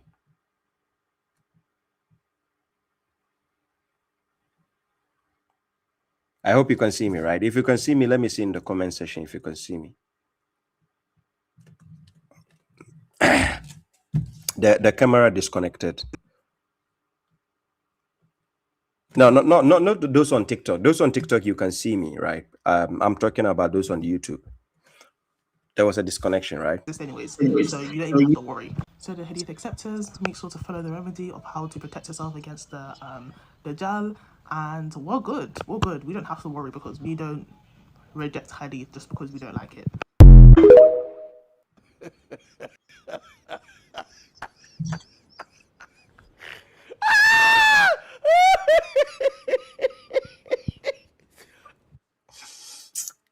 These people are just amazing. Okay, so lately, these mushriks have been on the neck of the sister called Sister Aya. They are all so obsessed about her, keep making videos about her, attacking her, thinking she is the main representative of Quran alone following. Like, because she advocates for that, they are making her become a celebrity. They are making her famous. But at the same time, they are giving her stress. I know how it is emotionally when a woman's, personality and everything involved is being attacked. It is kind of different when a woman is put at the center of attention publicly and being attacked. It's difficult. It's more difficult for a woman in that position than a man. Right? Men sometimes can tolerate those kind of attacks, but for women, it's and especially for somebody who has a child, she has a child, so they sometimes they go in a way that how will I say? Sometimes they go out of their lane to attack her personally in terms of just to get her to become emotional, and that is the part for me. That is one of the things that I won't let the mushriks get at me with that. If you have noticed clearly, somebody will say, Baba Shoaib, you've been online, you've been doing your videos for the past 8 years. How do you sustain? How do you, remain intact that the mushriks don't get to you emotionally? There are things to overlook, right? And there are things to not pay attention to. When you pay attention to those things, it makes you it makes your thoughts shift to that side. So if you notice what I normally do when somebody attacks me, and if I want to respond, when I respond 1, 2, 3, I stay away. Then I move on. Like, you have to program your mind in such a way that it shouldn't be something you are focused on, because when you keep attending to that attack, you are creating a big pile of that mess. But when you take your attention away from it, guess what? Your rival has nothing to cling on. No, they have nothing to cling on. You just have to turn away your face and act like you don't even see what is going on. Then they become irrelevant, right? Then the person becomes irrelevant, right? So many a times when I'm here and I do my videos, and people say, hey, Baba Shuaib, somebody made a video on you and he's saying this, allow him to do a video. But my phone number is on my page. My email is on my TikTok. My phone number is on my pages. Does the person have balls to call me? Allow the person making a video and say, Baba Shuaib, if you're a man, call me. I should call you. Who knows you for me to call me? If Muhammad Hijab says, I should call him now, I'll call him now. I will take a phone because the phone number is there. I will call him and say, hey, man, what's up? You say I should call you? Yeah. But me, you're the one attacking me. You make a video, you sit on your amateur platform, and then you say, Baba Shuaib, I dare you. You dare me, my inbox is there. My phone number is there. My email is there. You didn't contact me. And then you are saying, I dare you from your own amateur platform.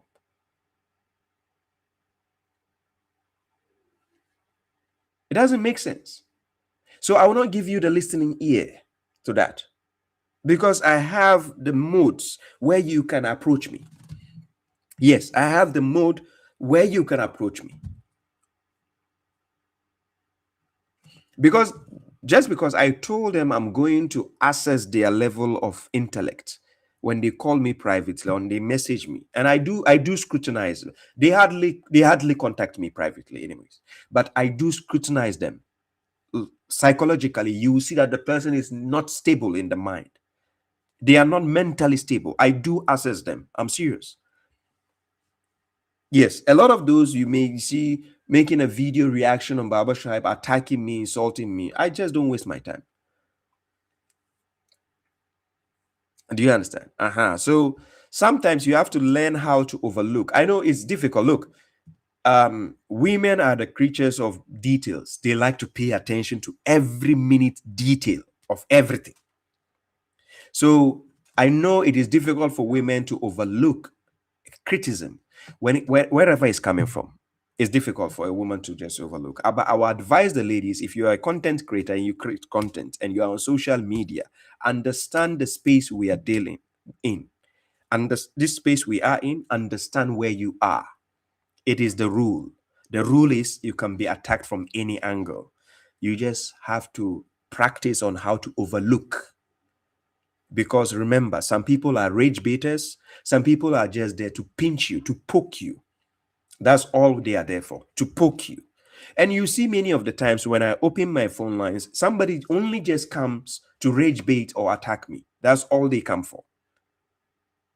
You see that many a times. I try to stay out of the emotional zone. I'll just laugh. I'll just smile. I'll just take it cool. Then the person make a fool out of themselves. Then they are gone. You don't even, you see, this is one thing that my 8 years online of doing live stream has taught me, that it is not everything you have to react to. It's not everything that you have to react to. So there's a guy in my country, he's called UTI Dawa. That is not his real name, but that is his social media name. Yeah, I don't know if it is urinary tract infection. Yeah, urinary tract infection, UTI. If it's a STD, I don't know. So he made a defamation video. He made defamation videos, about 22, 23 videos against me. Character assassination, right?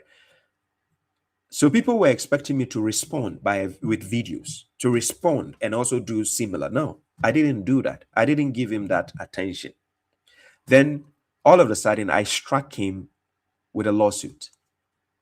Yeah, I struck him with a lawsuit. And it was a shocker for him. All the details I needed for a lawsuit, he gave it to me. All the details I needed. In the videos, he did. He attacked me personally. He lied about my personality, lied about my family, lied about my upbringing, lied about where I'm based. This guy says I was mad when I was in Ghana. I was mad when I came to Finland. I was taken to psychiatric hospital. I did this. I did that.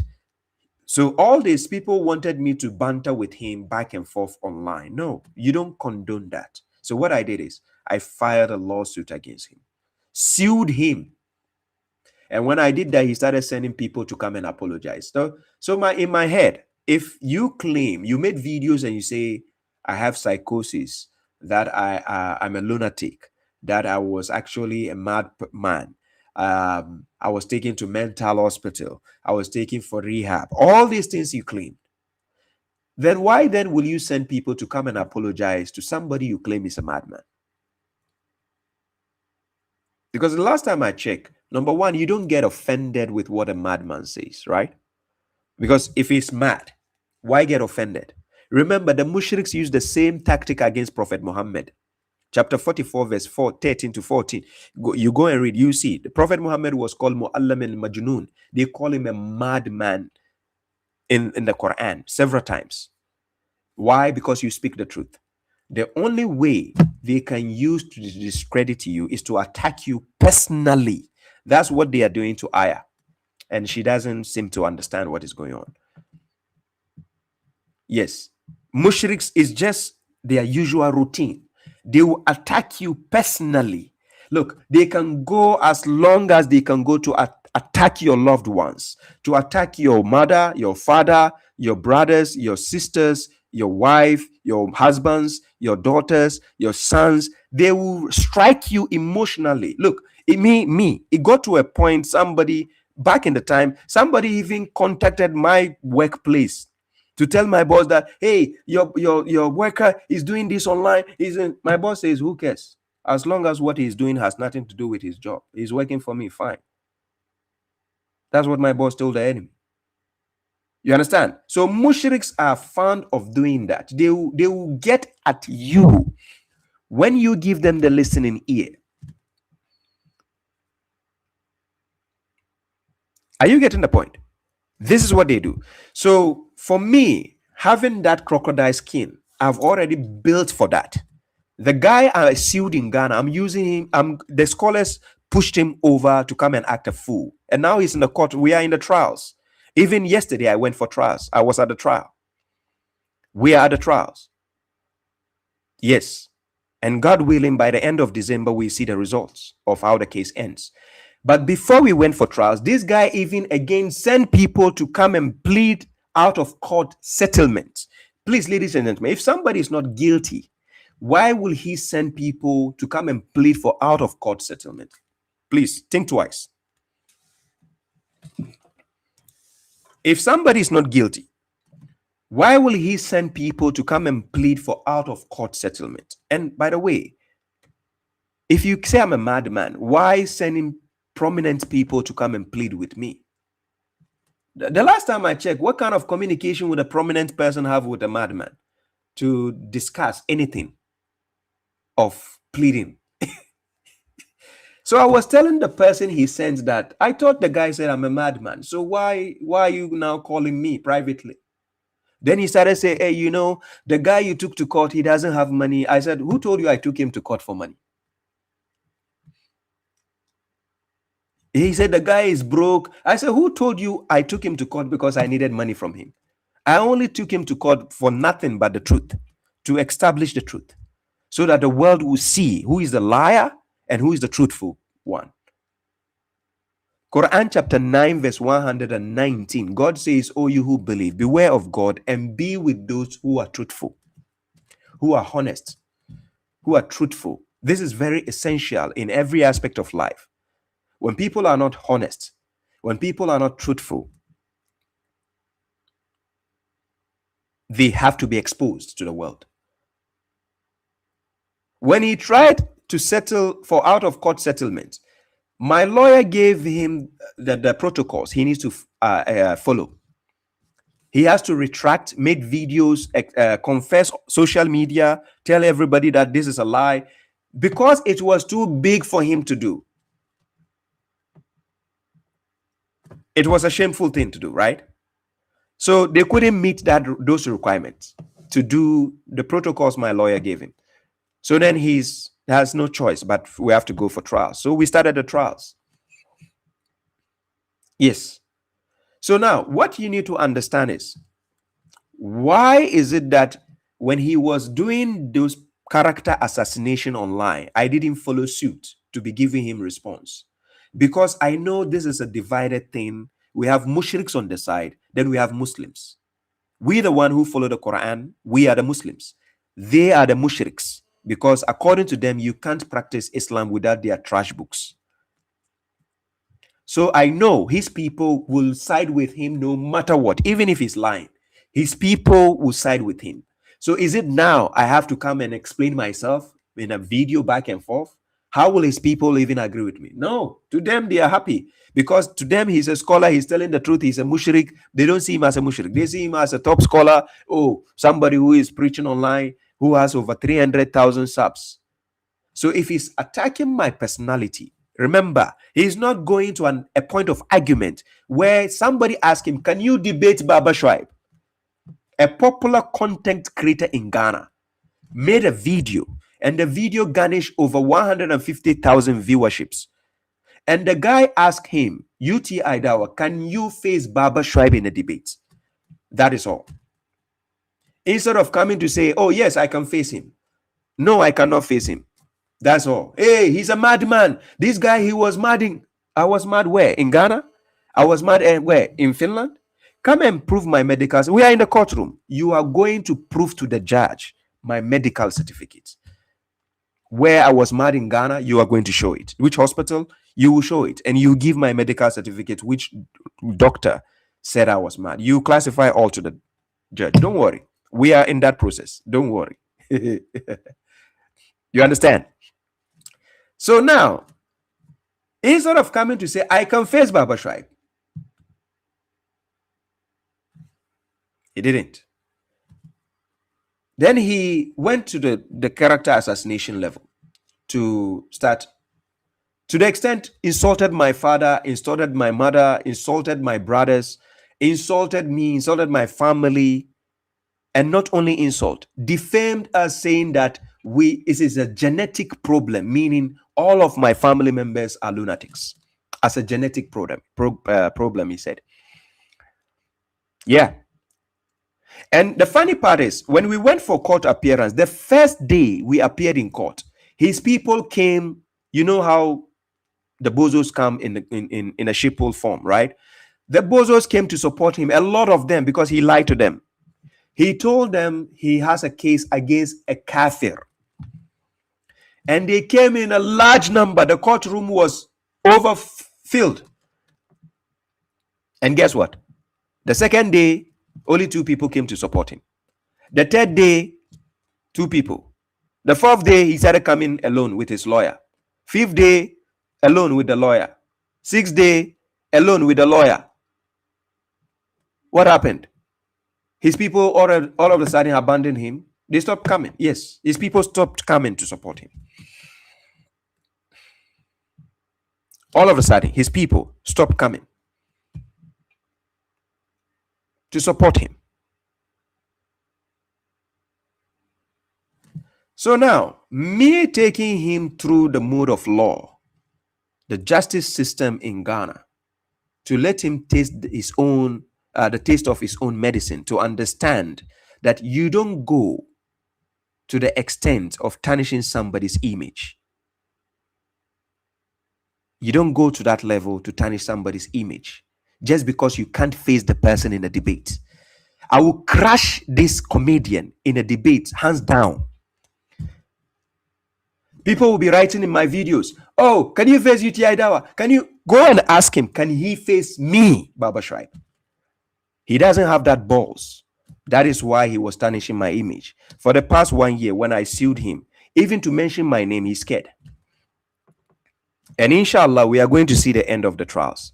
And we will see on whose side God is going to give the victory. Then I'll now make videos to come at him publicly. Yes, because eventually he has to retract. He has to, tell the world the truth.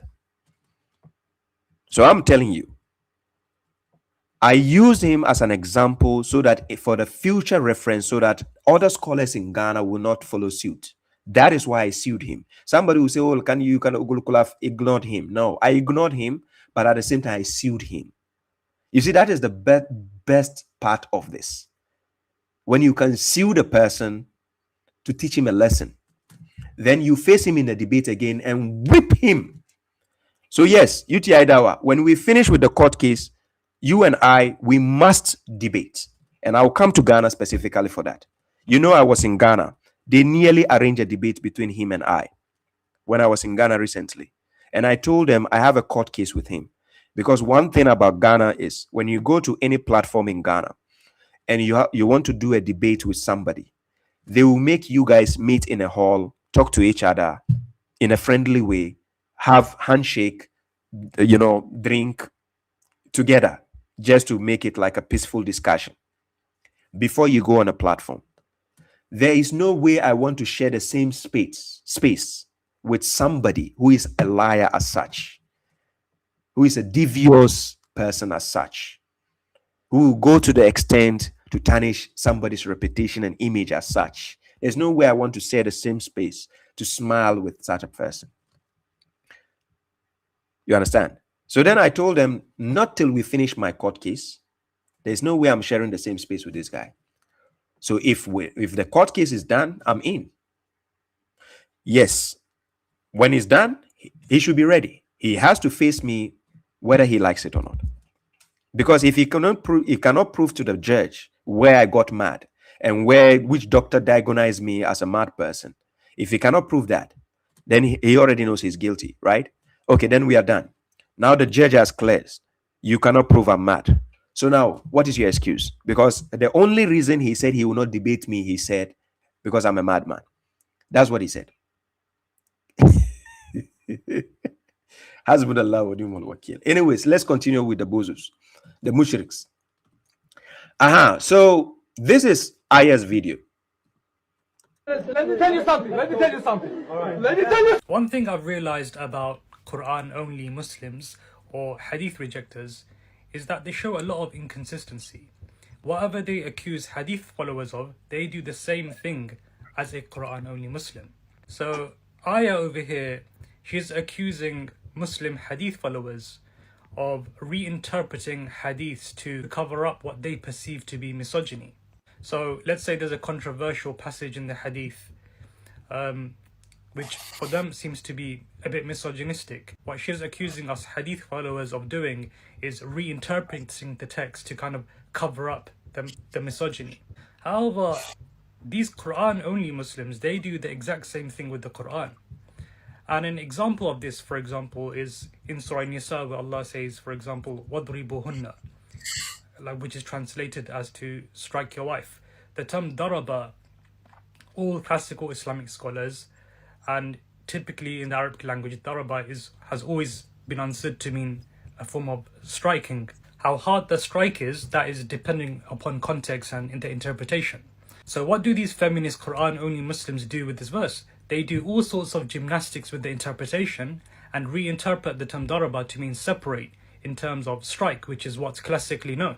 So they do the exact same thing where there's a verse which they perceive to be misogynistic, they reinterpret it and do all sorts of gymnastics with the interpretation to kind of cover up what they perceive to be misogynistic. And this is one of many examples of where Quran-only Muslims show a lot of inconsistencies in their understanding and approach.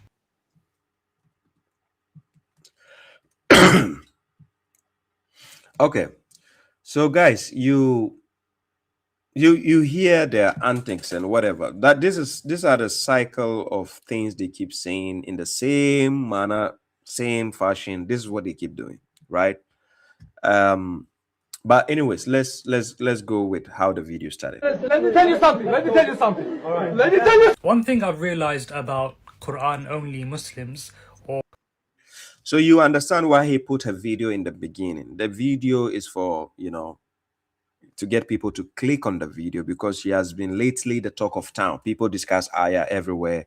You understand? They made a celebrity, just in a day. So now the focus is on her, and she knows how to do the rage baiting against them. But what I'm advising her is she should put her emotions in check. She shouldn't let them get at her.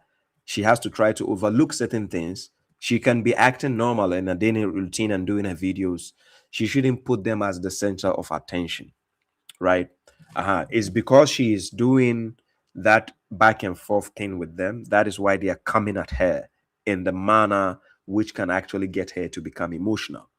So she has to stay in a line and do her thing, but act like she hasn't even seen their reactions, right? That is what will give her peace.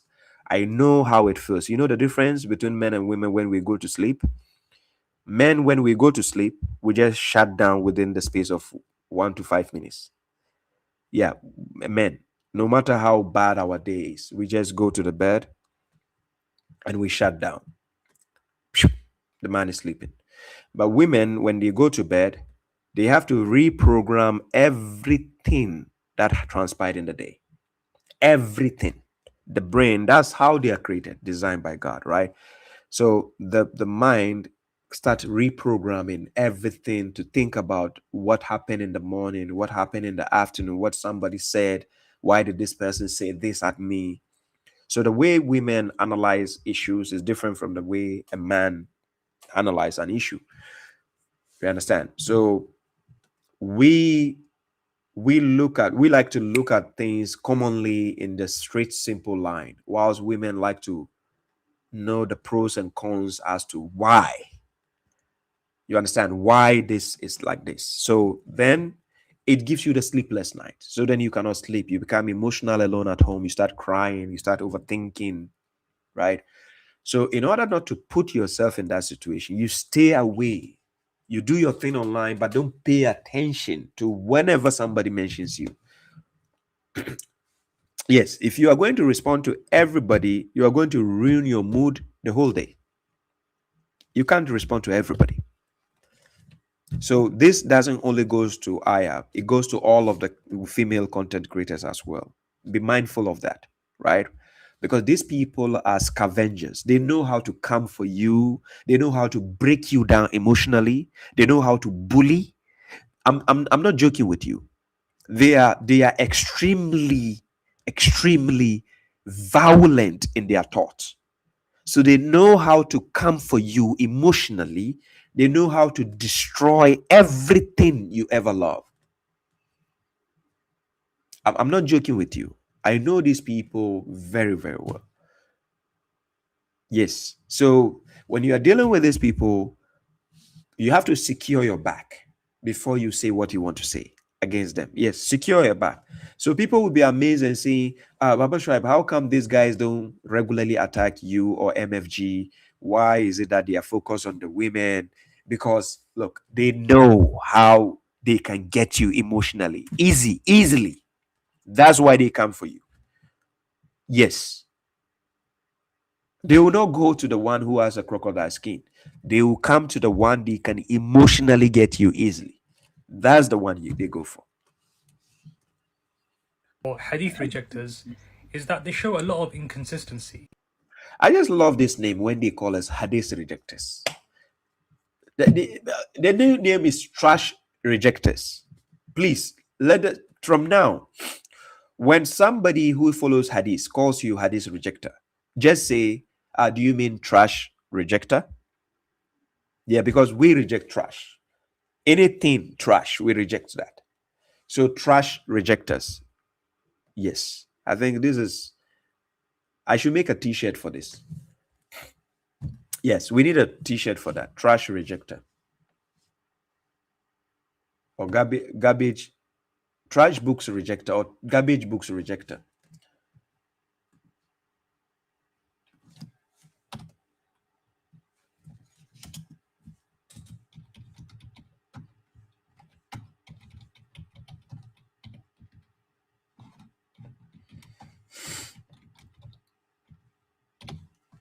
Yeah, there should be a t-shirt for that. Yeah. So trash book or garbage books rejector. Yeah, that's a nice one. So guys, what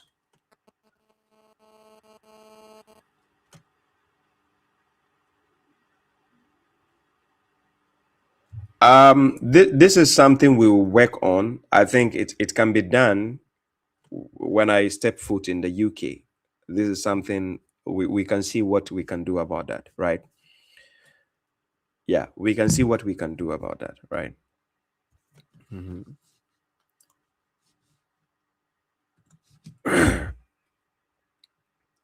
Somebody says, does that mean all hadiths are trash? The hadiths which are not approved by God, they are all trash. Any hadith which has not been approved by God. If you say all hadith, the Quran on its own is a hadith itself. According to chapter 39, verse 23, and chapter 52, verse 34, the Quran, God says, let them bring a hadith like the Quran if they should be truthful. You can never have an hadith out there which is like the Quran. No. So any hadith which has not been approved by God is trash. Simple. Unless if you can prove that hadith is approved by God, then yes. If it's not approved by God, then it's trash. So we don't reject every hadith. We agree with the Quran because the Quran itself is al-hadith. So if you say you reject all hadiths or all hadiths are trash, that's not our point. Quran is not trash. But the other hadiths that has not been approved by God, they are all trash.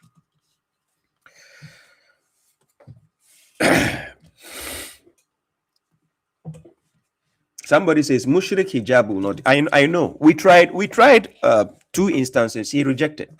There's no way he wants to do a debate.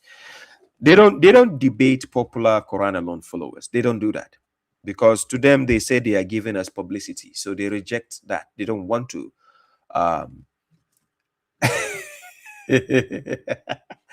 Proud trash rejectors. That is no. The proud will sound like we are too arrogant, but this is nice one. Proud trash rejectors. So anytime a Sunni tells you, are you a hadith rejector? Just tell him, do you mean trash rejector? Yes. Pay close attention. Anytime a Sunni tells you, are you a hadith rejector? Just say, excuse me, do you mean trash rejector? Then he will ask you, what do you mean by trash? You say any trash, anything God doesn't approve is trash. Yeah. Yes, I will do that. I like this advice, by the way. I will start doing the different accounts, incognito account, where I can be going on their platforms. I think this is something I should do because if they know it is me, Baba Shrive, sometimes they will restrict the video or they try to put copyright so that I don't get to. So I think this is something I have to work on. Maybe I should have my accent. Maybe I have to use South African accent. Go back. That will help. I spoke. Somebody gave me this point of view today. It's something I'm thinking about. Yes. Anyways, let's tackle this video, right? Lucy Green says, you insult a lot. That is not a sign of a believer. Oh, yay. That's not a sign of a believer. Lucy, are you a believer? Don't worry. When I finish, I open the phone lines. You come and tell me the sign of the believer. The last time I checked, Quran chapter 25, verse 44, God says, do you think that most of them listen or reason? Then God says they are just like livestock. Then God again in Quran chapter 2, verse 142, he calls people the foolish among the people who say, what has turned you away? God again in Quran chapter 2, verse 130, he says, who will desire other than the creed of Abraham, if no one who fools himself? If you say I insult a lot, what words do I use? That you mean that me saying garbage books? Yeah, of course they are garbage. Where's the insult? Me saying somebody is a bozo? Yeah, it's a bozo. Only a bozo will have that thought. That's why I'm saying bozo. Where's the insult? I don't understand. They said, if you are, I don't know, Lucy, I don't know if you are a Christian or not, but Lucy, if you are a Christian, your Bible also says fools despise wisdom. That does not mean insult them. You have to keep away from vain talk. Where the person you are misquoting even the Quran, vain talk. Do you understand what lagawi means? we say nonsense. Believers turn away from nonsense. It does. Where does it say the believers cannot tell you the truth? Where is the insult there? You are telling somebody the truth now, it becomes an insult. Hey, Lucy Green 419. In Ghana, when we say 419, it means criminal. Are you a criminal? Do you do 419? It says, I'm actually a Muslim who just takes Quran. If you take the Quran, then that's the insult. That's what you call insult. Go to Quran chapter 7, verse 155. Moses called some of his people foolish people. Yes, Quran chapter 7, verse 155. Go and read it. He called some of his people who acted foolish people. I think he's also insulting them, right? Yeah.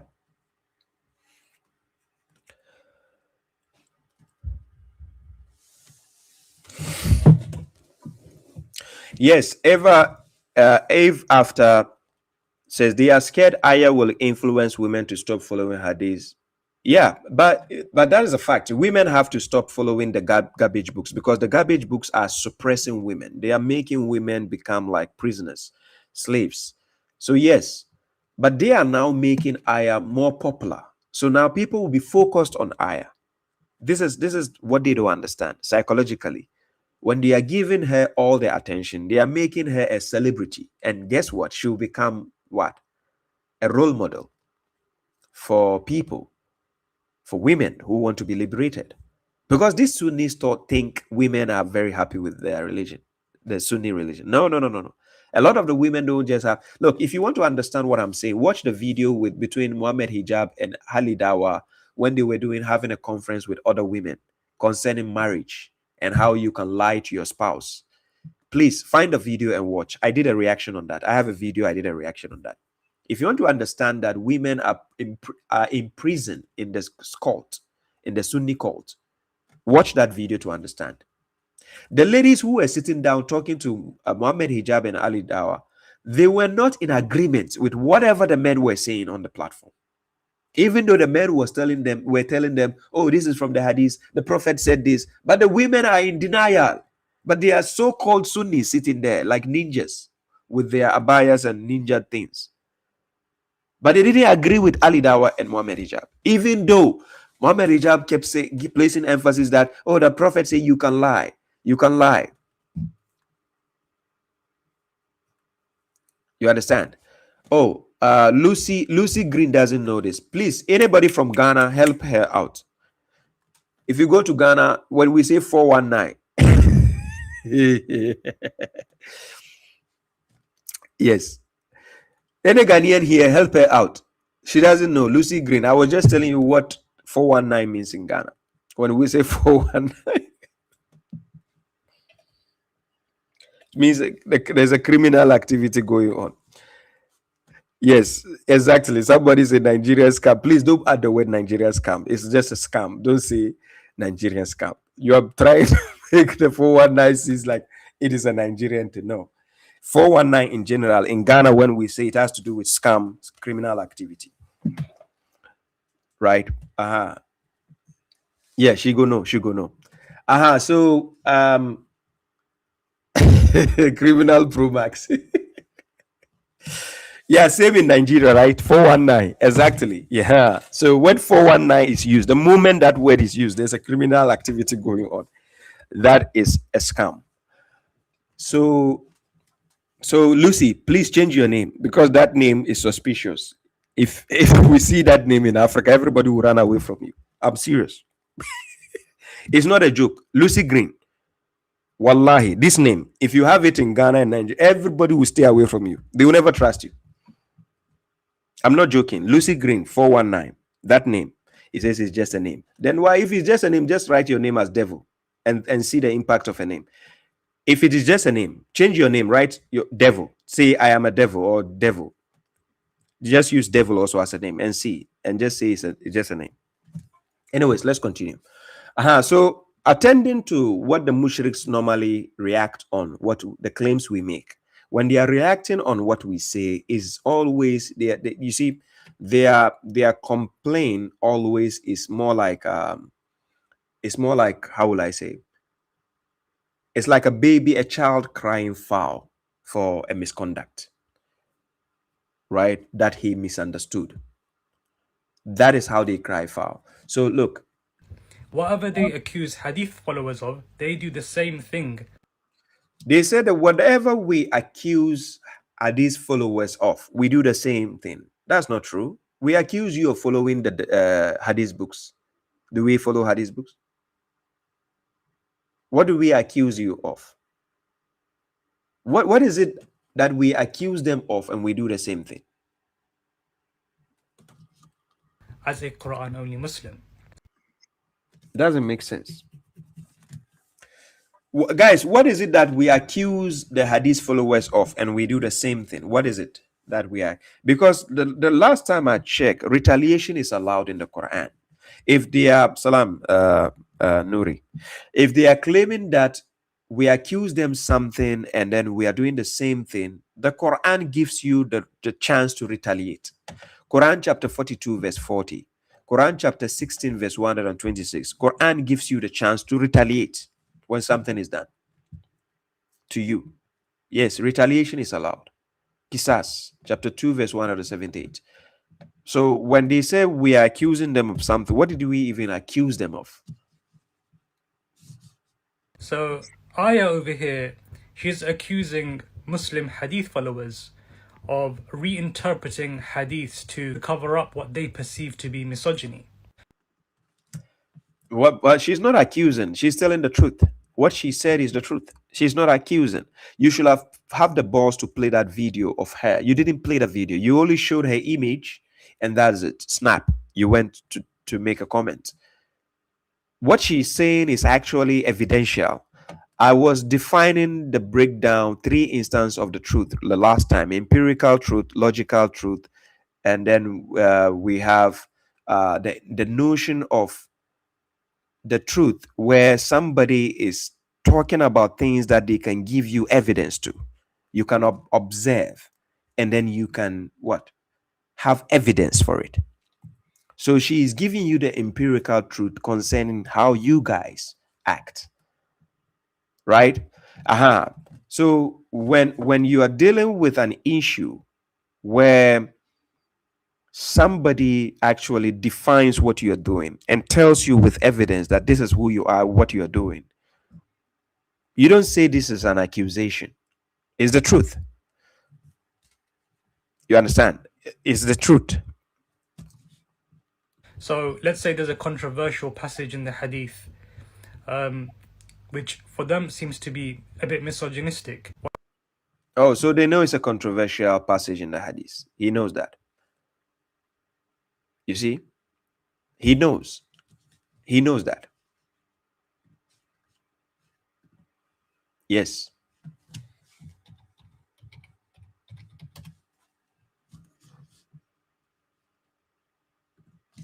You see?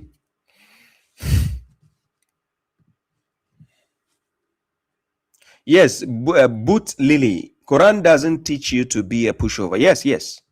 Quran doesn't teach you to be that. Yes, you have to stand your grounds. You have to stand in self-defense. You have to fight for your right. You don't have to just be there for people to bully you, take advantage of you, and whatever have you. Like the Christians will tell you, when you are given a slap, tell the other cheek to be slapped. It's a proverb, by the way, but they don't understand that it is a figment of speech. It's a proverb. People don't understand when Jesus was telling them, when you are slapped here, tell the other cheek to slap. It doesn't mean you should be a fool. So Quran chapter 22 verse 39, permission has been given to those who are fighting because they were wronged. Indeed, God is able to grant them victory. So God wants you to fight for your right when you are wronged. Quran chapter 22 verse 39, right? Yes, so Quran does not want you to be a pushover.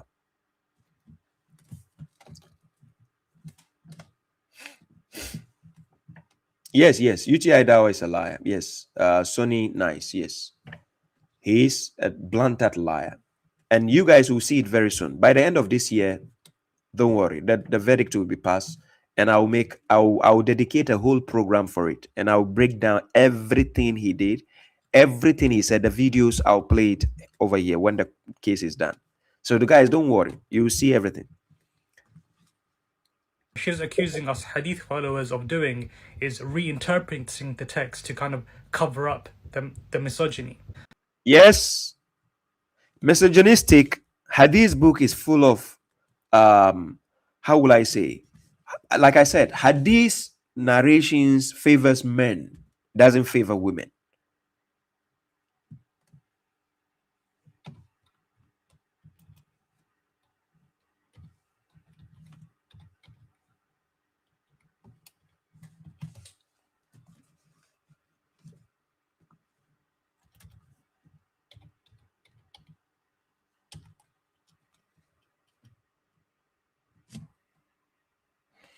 Yeah, Hadith books favors men and it doesn't favor women. All the rules you see in Hadith books are just there to favor the men.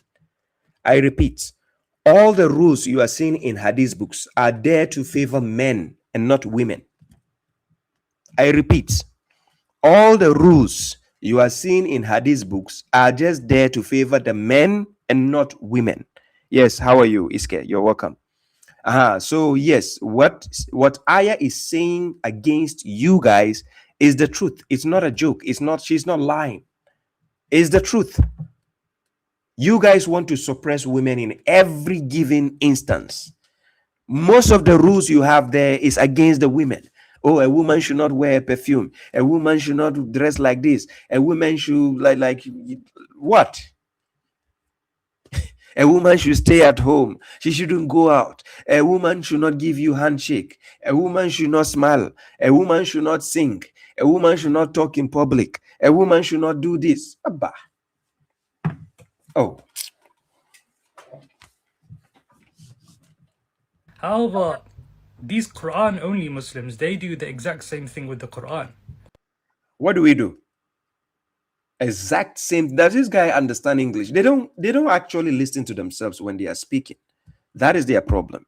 So I'm only playing such videos to show you how these people don't listen to themselves when they are talking.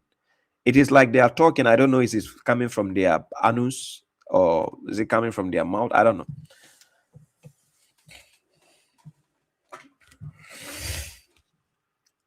And an example of this, for example, is in Surah Nisa, where Allah says, for example, وَضْرِبُهُنَّ, which is translated as to strike your wife. The term daraba, all classical Islamic scholars, and typically in the Arab. Do you see how he swallowed the spit, the saliva? It tells you he's about to lie. He doesn't even know what he's saying. All the classical scholars, they tell you that he started stammering. Listen to that part. Then I will show you the lie he's going to say. All classical Islamic scholars, and typically in the Arabic language, daraba has always been understood to mean a form of striking. Look at the foolish statement he just said. That daraba has always been translated to mean striking. Then look at the foolish statement he just said. Foolish statement he just said. Listen again. And typically in the Arabic language, daraba has always been understood to mean a form of striking. How hard the strike is, that is depending upon context and the interpretation. You see the foolish statement he just said? It's just like if I say the word kill in English, K-I-L-L. Does it always literally mean to murder somebody? Is that what kill actually mean in English? Does it always mean literal? These people are so bozofied that they don't understand that a word can have a literal side and non-literal side. That's how bozofied the sectarians are. They don't understand how words work. So when he was talking, he says the classical scholars of the Arabic language said the word daraba is always to mean, when God says daraba Allahul amsal, does it mean he's literally holding the words or the examples and beating them? When God says yadribuna fil ard, yadribuna fil ard, traveling in the land, does it literally mean I'm beating the land? When God says daraba ala azkanihim, like when he put a seal on their ears, does it literally mean God slapped their ears? Or does it literally mean he brought something to put on their ears. No. You need to understand how words are used in a literal sense and non-literal sense. So it is not anytime you are going to see a word and you are taking it in a literal understanding. That is what we are saying. So when you say the word daraba, always have to mean literal. That means beats, strike, beats. What kind of foolishness is this? So what do these feminist Quran-only Muslims do with this? Oh, ladies and gentlemen, they call us feminists. The first time I heard this was from Libiano, the Orthodox Mushrik.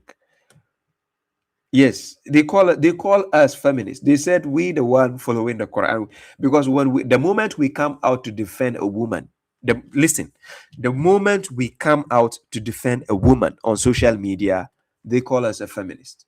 So it is true when the ladies are calling you misogynistic. Do you get the point? First, they do all sorts of gymnastics with the interpretation and reinterpret the term daraba to mean separate in terms of strike, which is what's classically known. So this guy is not okay. I'm serious. This guy is not okay. Yeah, he's talking about Quran chapter 4 verse 34. That is the word daraba. Quran chapter 4 verse 34. Right? He's trying to say about beating women. The Sunnis will take it literally that you have to strike women. If you ask them, show me a verse where it says the woman should also strike the man. They don't have such a verse. You will never ever find a hadith book where it says the woman should also strike the man. It is always the man has to strike the women. So it means men don't make mistakes, right? So this is what the women are telling you, the bozos, to understand, that the hadith books is written by it's a man-made cult. You guys made the rules. You understand? You are just there creating that to suppress the women. And they don't understand this. You understand? They don't understand this. The ladies are telling you the truth, that your cult is based on suppressing the women. It's all there to favor the men. It doesn't favor women in any way. So now you are trying to re-emphasize by placing the emphasis this lady is saying. Now you are now telling the world that yes, chapter 4 verse 34 is literal. So we have to, men have to beat the women. That is how one guy came in to have a dialogue with me. And now he regretted ever saying that on a video. He came pleading for me to take the video down because he was in agreement that men have to beat women. And a few moments later, now he came back. He said, brother, can you take the video down, please? I resign from that statement. Oh, I thought you said you should beat women. So where in the Quran again does it tell women to beat men? It's not about beating there. What kind of nonsense is that? Say beat. Then the hadith book says beat her lightly. How do you beat somebody who pissed you off? How do you beat them lightly? So in a romantic way. So can you imagine your spouse, like your female companion, has actually upset you, right? She has upset you extremely to the highest level. Maybe your bank card. You know how women love to use our bank card, right? Like when I say bank card, I'm not talking about the broke men, the men who actually have something going. You know how your wife, she has a card, but she prefer to use your card. She has her own card, but she will prefer to use your own bank card to buy something, right? Then now maybe that's your last savings she's using to buy cosmetics, right? The ladies, please forgive me. This one, I'm not siding with the hadith use. I'm just saying, for this is the truth. Yeah, salam, rj.a. So now she pissed you off. She used your last money in the account. Then you came home, you got pissed. So let's say that now hadith gives you a chance to beat the women, right? So now, who asked you to take my card? Who asked you? Do you know that is my last money? Hey, the hadith says I should beat you. Come, Habibti, come. Then he just used like, let me beat you like this. So that's it. That's how hadith says I should strike you. Can you imagine this? What kind of madness is this? Oh, guys, these people cannot be taken seriously. I'm So you call Habibti, you say, hey, you use my card. So instead of giving you a dirty slap, I'm not going to. Instead of using, you know how they like to use their sandals also. But it's a women who like to use that. What do you mean by this? Then they will, in the hadith, they will say you have to use a chewing stick, like miswak, to what?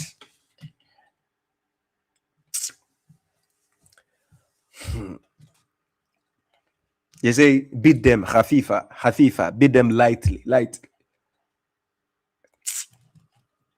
So they do the exact same thing where there's a verse which they perceive to be misogynistic, they reinterpret it and do all sorts of gymnastics with the interpretation to kind of cover up what they perceive to be misogynistic.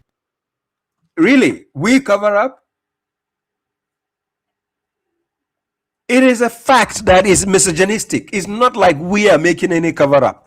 It is the fact that you hadithiyuns are exactly what we say. There is no two ways about this. Somebody says, Brother Hakan, he says I beat my electric toothbrush. Yes, because you don't have the toothpick, the stick. Yeah? You don't have the miswak, right? So you have to use electric brush. Yes, everything is a dream. A man in Egypt used to bite his wife as he thought that what it meant. Wow.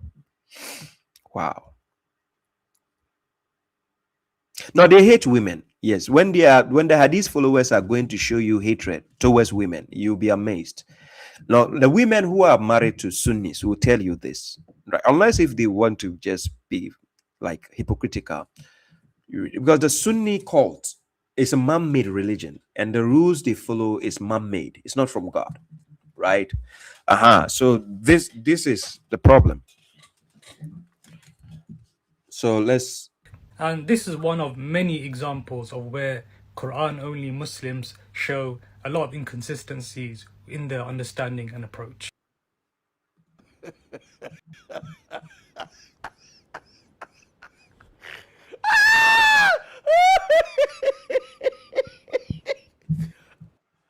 So, guys, here we have for you the Sunnis as usual. That is what they bring on the table, nothing of interest.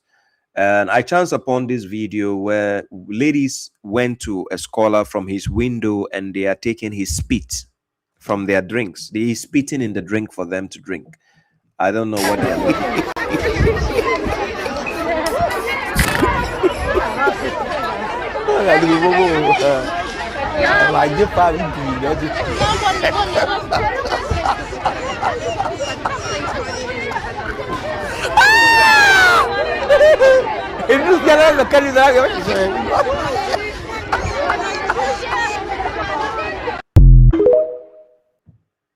So unfortunately for those on TikTok, I couldn't show the video because of the policies, the restrictions. If I show the video, TikTok is going to restrict my live session. That's why. It's a video I'm showing. The ladies went to the back window of a scholar to take his spit. He's spitting in their drink for blessings. And then they will say the prophet did. If you have my dark hadith file, the dark hadith PDF file, where I have over 20 collections of dark hadith. If you have it, check it. It's there. They say the prophet spit in people's water for them to drink. So they have scholars today who are also spitting in the people's water bottle for blessings. So you drink.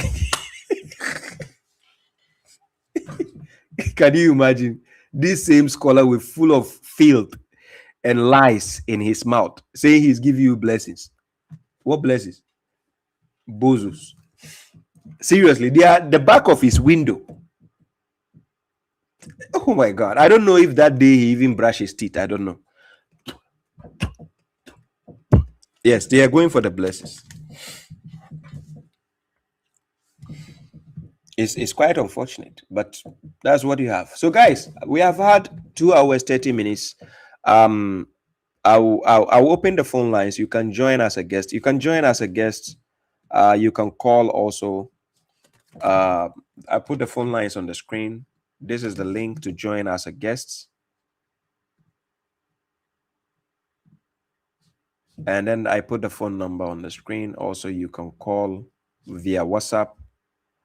And then on TikTok, you can send a request. If you are here and you are a Sunni, you have an issue with what I'm saying, you can send a request. I can bring you up. I can spare about 30 minutes more before I end the live stream. For the first video I played, I don't think it was it's necessarily for me to make a reaction on that first video of the man who was speaking concerning the Quran alone, and Quran centric and whatever. So it's a usual thing. I just wanted you to hear that that part. But guys, you can call, you can send a request, video request to join, and you can call on TikTok. So on TikTok, you can send me a request if you want to join.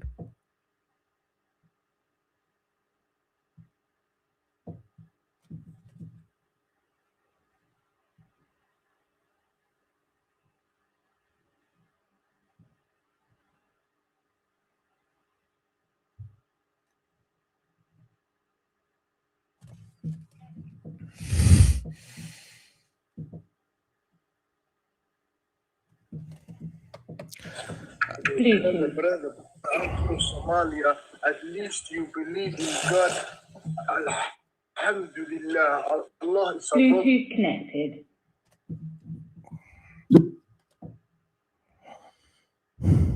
Yeah, peace to all those who are joining. Thank you. The real Misuse Sniper.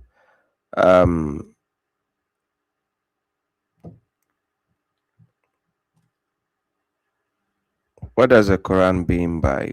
You come. Did you send a request? Come.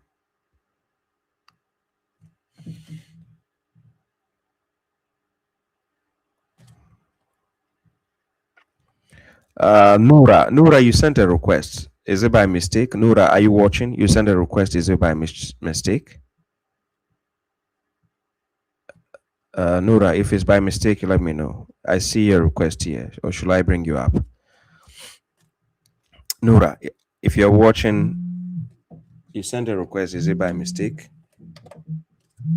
Line in.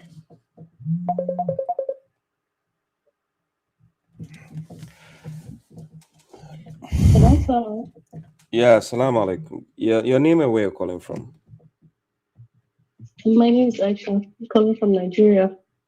Aisha from Nigeria. Aisha, how may I help you? I have a question about divorce. Okay. So I grew up Sunni. Yeah. And I understand that your husband, according to the Sunnis, you need to get divorced 3 times to be able to call it off completely.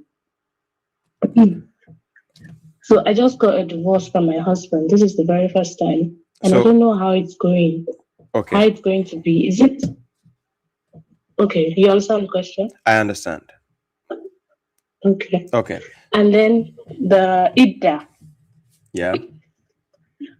I have hormonal imbalance, so I'm not always... The period is not constant. Yeah. So I don't know how to count. Do I have to count exactly 3 periods or 3 months? Yeah, you count by the 3 months. So the decision will be made in the 4th month. So it's 3 months. You 3 periods mean your period comes. It's a month. That's why we call it monthly cycle. Yes, the thing is, my cycle is not monthly. It comes sometimes once in 4 months, 3 months. Yeah, so that's like that. that's still correct. So it will come in that cycle. So if it comes in that 1 to 3 months, then you know you are not pregnant. Okay. Yeah. The idea of the Idda is to determine if you're pregnant or not, whilst the husband is about to divorce you. So that's why Idda is observed. Idda is not observed for anything else other than pregnancy. Okay. Yes. And sometimes a woman can be in a marriage for a long time thinking she cannot have a child. When the divorce is about to happen, then all of a sudden it will be detected that she's pregnant. Right? So because of this, God made that rule that the Idda, the woman has to follow, both for those who have menstruated and those who have not menstruated during that cycle. Because then at the end of the day, within 3 months, if a woman is pregnant, Absolutely, around 3-4 months, everybody will know.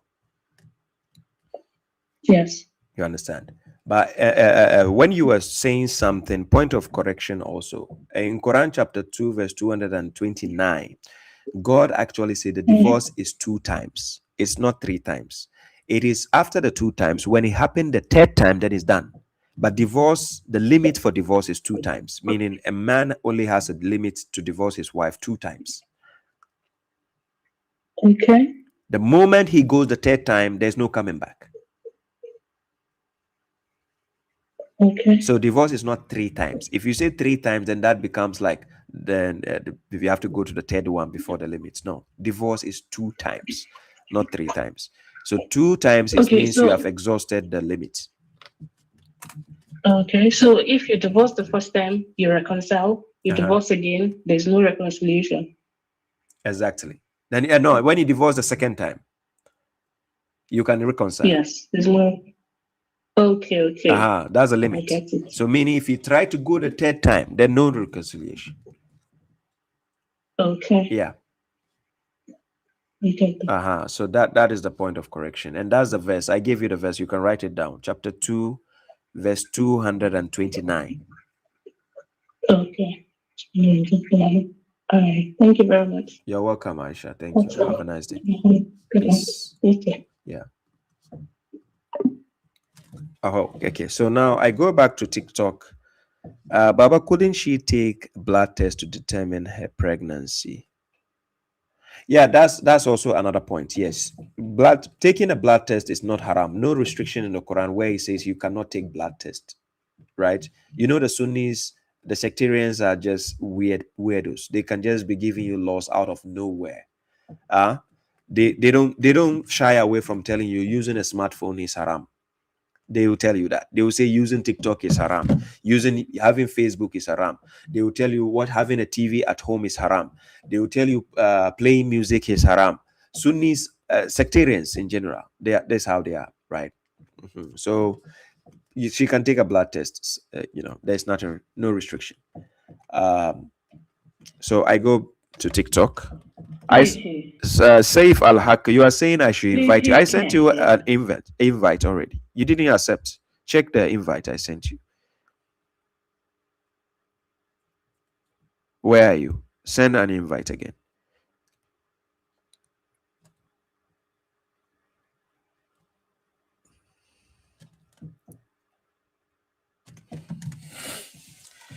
Greetings, waking up souls. Greetings to you. It says I couldn't join. Okay, something is wrong then. Why couldn't you join? Oh no, you just go out of TikTok and come back.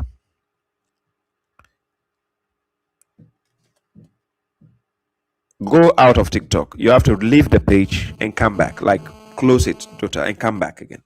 And come back on. Sometimes.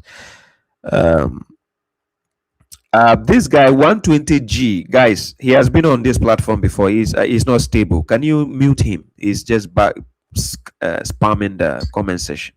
Just mute this guy. Assalamu alaikum. Wa alaikum assalam, my brother. Your name and where you calling from? Yeah, I'm Saif Al-Haq and I'm from America. Okay, Saif. Saif, you were desperate to come on. I saw you just writing a question. Keep writing a question. Yeah. Can you repeat the question? I wanted an answer to this question because I didn't know how to explain this because I was asked this. So for example, chapter 2, verse 150, when it says the messenger is gonna recite to you and he's gonna explain to you the kitab and the hikmah. I know what the hikmah is, but I don't know how you can get the hadiths out of the way when it says explains the kitab. It doesn't say explain the kitab. The verse you are giving doesn't say explain. It doesn't. Well, what's the word for it? When you say yu'allimun is to make it known, to teach them the book and the wisdom. So to make it known because they were oblivion to it. They don't know what it was. So if I'm making something known to you the first time, in Arabic we can use the word ta'alim, same like that, to make it known to you. Okay, yeah, I just saw the roots. It says meaning to know or to teach. Okay. To know. Yeah, that's all I need. That's all I need. Thank Yeah. you. I appreciate it. You're Assalamu welcome. alaikum. Wa assalam. Peace. So let me see. Yeah. I remember when Asim Al-Hakim said that, right? He said pictures are haram if you modify it, but all his thumbnail videos are modified pictures. I laughed so loud when I watched that video of him saying this. Yes. Like I tell you, Sunnis don't listen to themselves when they say something. You understand? Sunnis, when they say things, they don't listen to themselves. And especially he, my favorite comedian, Asim Al-Hakim, he has said a lot of BS. He doesn't listen. Sharif Karim says, Baba, thanks, Baba. As usual, you hit the nail on the head of mushriks. Thank you very much. God bless you, Sharif. So I have 20 minutes more to spare before I end the live stream. For those on TikTok, I might stay for like 1 hour extra before I leave because I have to work early. Today, I have to work early. I have to be at work like 10. So, and it's a busy day for me. So, yeah. Yeah. So, guys, the TikTok people are on the queue, but I don't know who is a Sunni or who wants to ask, who wants to argue. I don't even know. Please, if you have sent me a request and you are still here to join, let me know on TikTok. Write in the comment section so I know if I can bring you. If you have sent me a request, send me Saif Al-Haq says, where do you work? Why should I tell you where I work? I deal in sales and marketing. So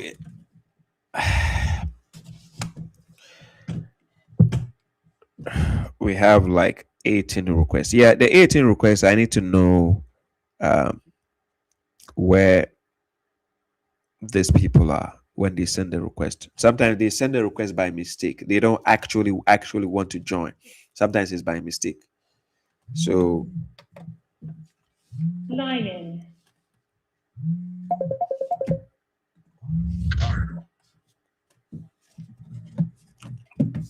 Hello. yes, Salam, your name and where you're calling from? I'm calling from India. Calling from India? Yeah. My name is Saman. Mohammed. Muhammad what? Saman. S-A-M-A. Muhammad Samad. Yeah, nice to meet you, Muhammad Samad. How can I help you? Yeah, I'm watching your videos since last 1 month. And that is very interesting. I found very some new information about Islam, and I'm very shocked. And I want to ask a few questions. I agree with you in some points, but it is very difficult for me since I am following Islam. What is in Hadith books, plus in Quran. So same time I'm shocked, and same time I don't know what to do now. I mean, so many doubts in my heart. My advice to you is it's just the beginning, so you have to give it time, because sometimes when you are learning something, you don't have to rush in try to practice it. You need to know what you're doing before you can follow it. So sometimes when you come across a new form of knowledge, you just need to absorb it. When you absorb it, then now you can start using it, because you need to first know about it, go through it, make sure it doesn't have contradiction before. And when you say you agree with some, you don't agree, I don't have a problem with that, which means you are using your brain, you're processing what is being said. So what you need to what you need to do is, when you disagree with something, you can only disagree with something when you can find an alternative which refutes that argument. That's when you disagree. You don't just disagree just because you feel like it doesn't sound okay to you, but you understand. So when you disagree with something, always look for the alternative that refutes that argument. That is when you have a reason to disagree. So agreeing means you verified and you found out that, oh, this is the truth. The only way Yes. sometimes people would disagree is either emotionally or through evidence. You understand? So emotionally, people can disagree with it emotionally because they feel like their emotions don't go with it. So that is why Yes. we need the logic to resonate with the truth. Yes. Right? So absolutely. I do think same way. yeah. Yes. So it's a Yes, gradual yes. process. You give it the time. Other subjects will start making sense to you. Academically, when we go to school, academically, you see there is stage 1, stage 2, stage 3, stage 4, stage 5, right? Yes. Now we keep going till the end. Now, yes. have you noticed that when you start stage 1 and stage 2, when they are teaching you mathematics, they teach you 1 plus 1, 2 plus 2, 1 minus 1, 1 minus 0. But in that stage, they tell you it's impossible to have 1 minus 2. Yeah. When you start early elementary school from stage 1, Yes. Farouk, when you start from class 1 to class 2, Yes. they will tell you it's impossible to have a less number in front and put minus and then a big Yes. number at the end. So in stage 1 and stage 2, they will tell you it's impossible. They will say you cannot say 1 minus 2. They tell you it's not possible, right? Yes, yes. But when you go to stage 5, stage 6, or you start going to high school, then they will tell you 1 minus 2 is equal to minus 1. Okay. In that level, it is possible to have an answer. But from the lower level, it is not possible to have an answer. They will tell you it's not possible. Right? Now, what I'm trying to let you understand here is there is a time when you are going up in knowledge, you are learning something. Your brain is not ready for what is up here yet. So you have to psychologically build the brain from that level, try to start to understand simple matters. And this is why academically in school, they give you examples. The teacher will be giving you examples because the example is supposed to crack that nutshell to give you the broader picture to understand. Yes. You see? So Yeah, mathematically, then your parent will put oranges, 5 oranges on the table. Then they will tell you, Abdul Samad, if I take 1 out of this 4, what is left on the table? Then you see the kid. You as a kid, you are watching the angels, but you are watching the oranges, but you're confused. Yes. You understand? Then your parent will put back the orange. You say, Abdul Samad, I have 5 oranges on the table. If I take 1 out of it, how much is left? Yeah, 4. Some people will still get it wrong because of the processing in the brain. So in that instance, when you agree or disagree with something, these are the things you should look for. Are you agreeing with it based on intellect and proof? Are you disagreeing with it based on intellect and proof? Or is it emotionally you are disagreeing with it? This is what you should assess. And sometimes some things might not make sense to you. It doesn't mean that thing is wrong. It's just that your capacity is not there yet. So you need to what? Upgrade. Upgrading means you have to do further studies to verify and cross-check. Then it will eventually start making sense to you. That is how it works. So I need to cross-check everything, each and everything with Quran only. Yeah, Quran is the mizan. When we say mizan, is a scale, is the balance you use for checking this thing, equilibrium. Okay. Then what the Quran does is, Quran is to be used as furqan, to decipher between wrong and right. So when you are using the Quran, any statement you hear anybody saying, you have to verify with the Quran to see, does the Quran approve that? That's how it works. Okay. Yeah. Yeah. Yeah. I'm getting some points, and I will try, and I keep trying. I hope. Whenever means after watching your videos, I ask you question with my friends and my ulamas also. I go to some istemas, some meetings there in 10, 15 people meet and they read Quran and Hadith in India. This is the format every week.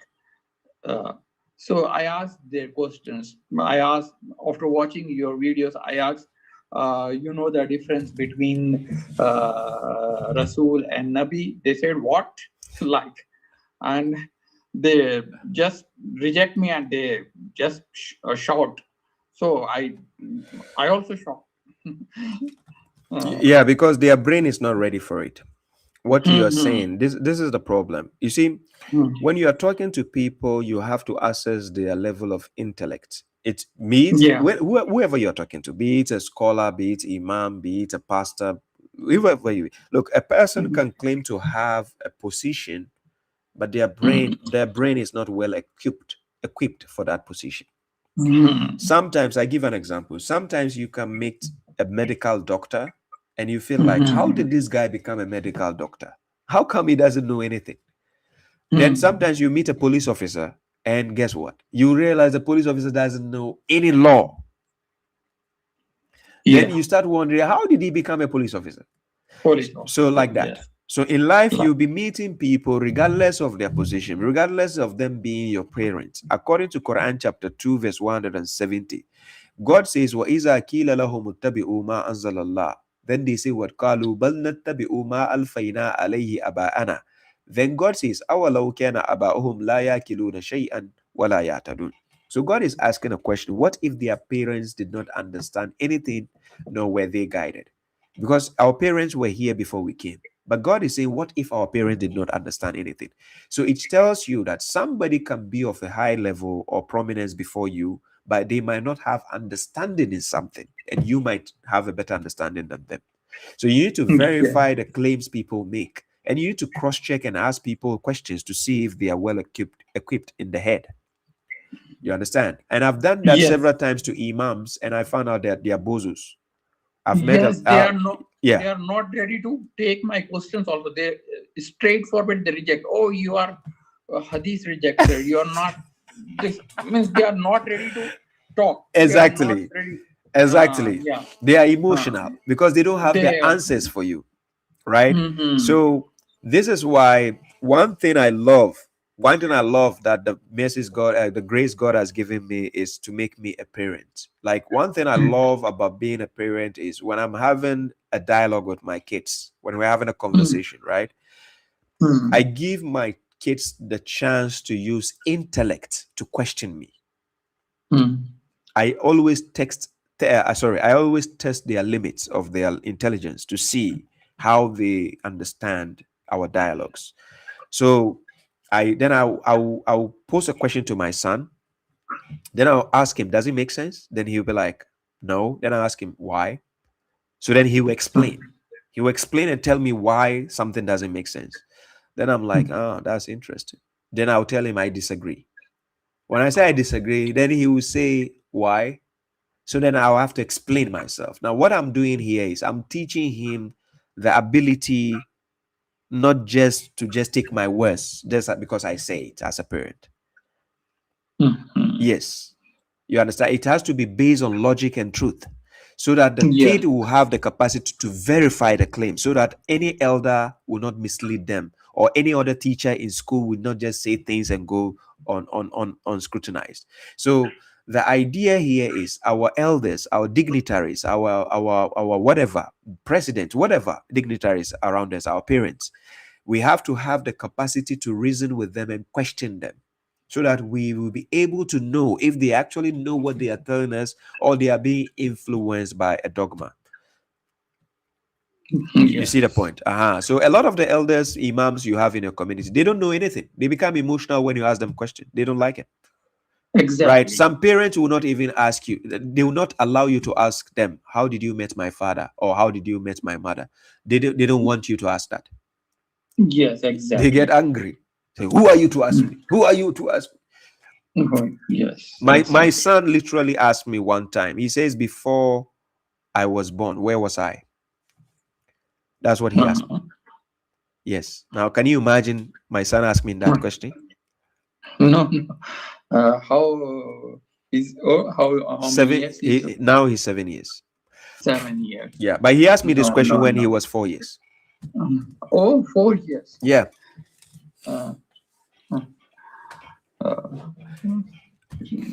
Yeah. So thank you, brother. Yeah, they are very emotional. I got your point. Yeah. And they are keep repeating their yeah. Every time I want to discuss something, tell me how you will pray. Tell me. This is the first question they throw to me. Yeah. We call it an I showed them the references. Yeah.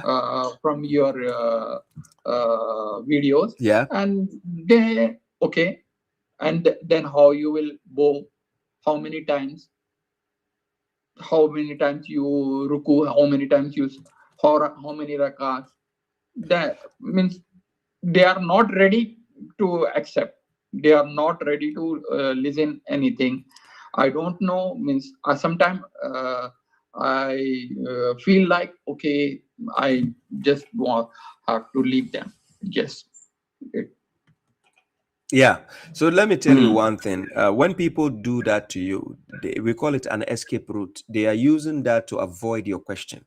So they want to be in an authority and just ask you questions. Just tell them you didn't say you are knowledgeable. You want to learn from them. So they are the knowledgeable ones. So you want to ask them to get the answers. They shouldn't be asking you questions because you are still curious to learn. Imagine me as a parent and my son is asking me a question to know something and I will be asking him questions. Yeah. How can he answer? I need to allow him to be asking me. I should be the punching bag. Yes. Yes, exactly. I have to be the punching bag. So he has to be throwing the punches for me to control the punches so that he can learn on how to also defend. But if I keep asking him the questions, where is he going to get the answers from? Because he has to learn from somebody.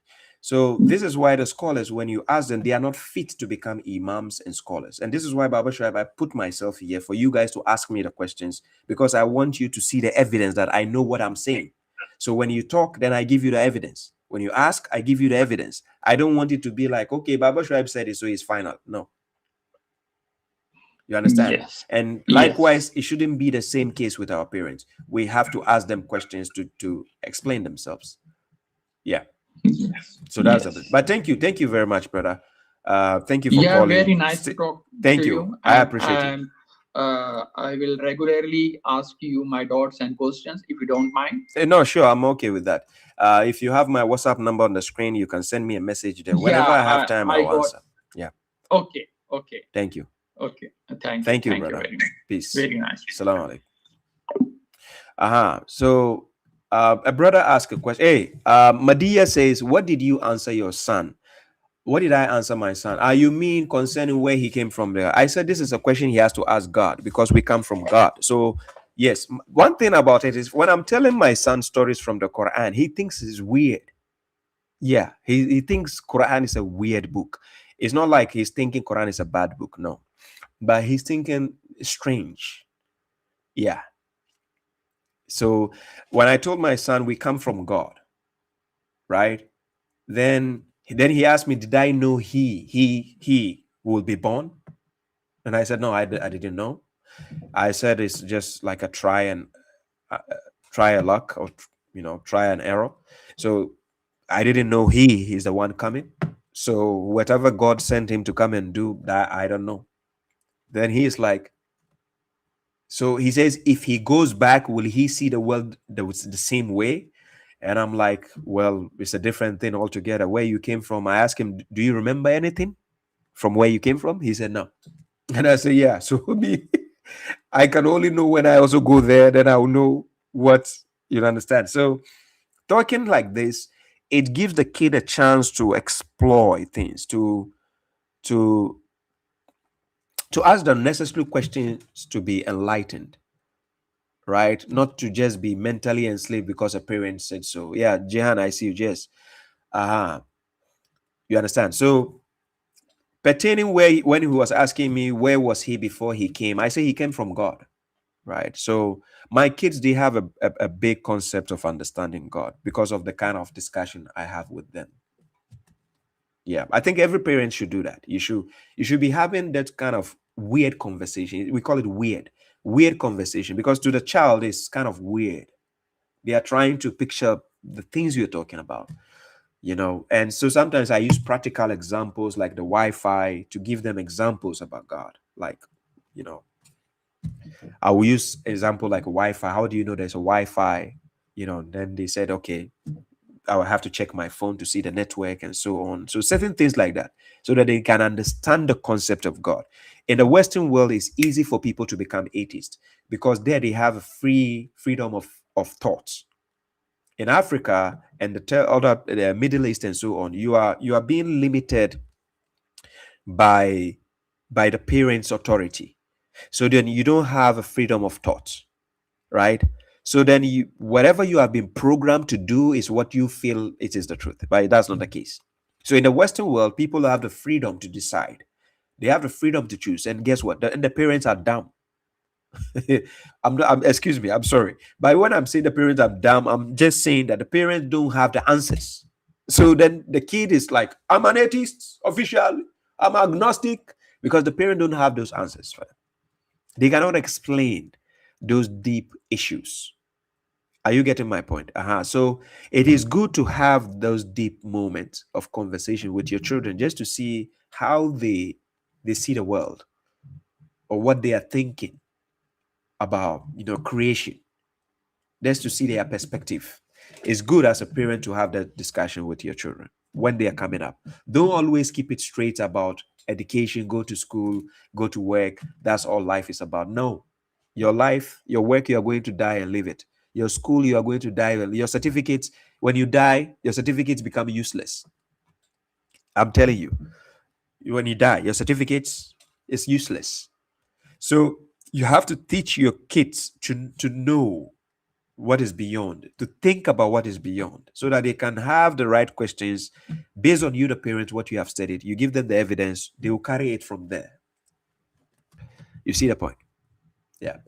So Liman Imrana says, this question is about the Idda Baba. So after taking a blood test and confirm she's not pregnant, so she's still gonna wait to complete the 3 months. Yes, it's 3 months.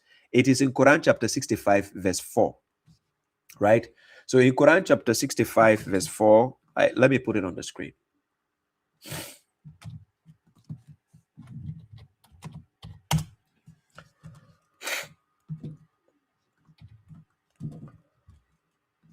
I put the verse on the screen. Yeah. So in Quran chapter 65, verse 4. So before I read the verse, let me finish with the question. Then he says to complete the 3 months before she can leave her husband's house. I don't know if I'm making sense or not. Yeah, you are making sense. It is sensible. So now let's read the verse, right? So he says, as for those who despair of menstruation among your women, if you doubt, then their period is 3 months. Also for those what? For those who have not menstruated, and those who's pregnant, and those who are pregnant, their term is until they emanate, meaning they give birth through their pregnancy. And whoever references God, he will make his matter easy for him. So the period is 3 months. So in the 3rd month, if a woman is sitting and she doesn't have menstruation throughout, but still she doesn't feel any edge of pregnancy, she can do a blood test to confirm in the 3rd month. After the 3rd month, the 4th month, she's free of anything. The divorce can go through. You understand? So the 3 months is the cycle. If a woman is pregnant, eventually we will know. Because after the 2nd month, the 3rd month is obvious. The signs are clear, right? So if till that time she is not seen blood and she's not pregnant, yes, she can make a blood test to confirm whether she's. I've seen a woman have blood come out of her and she was still pregnant.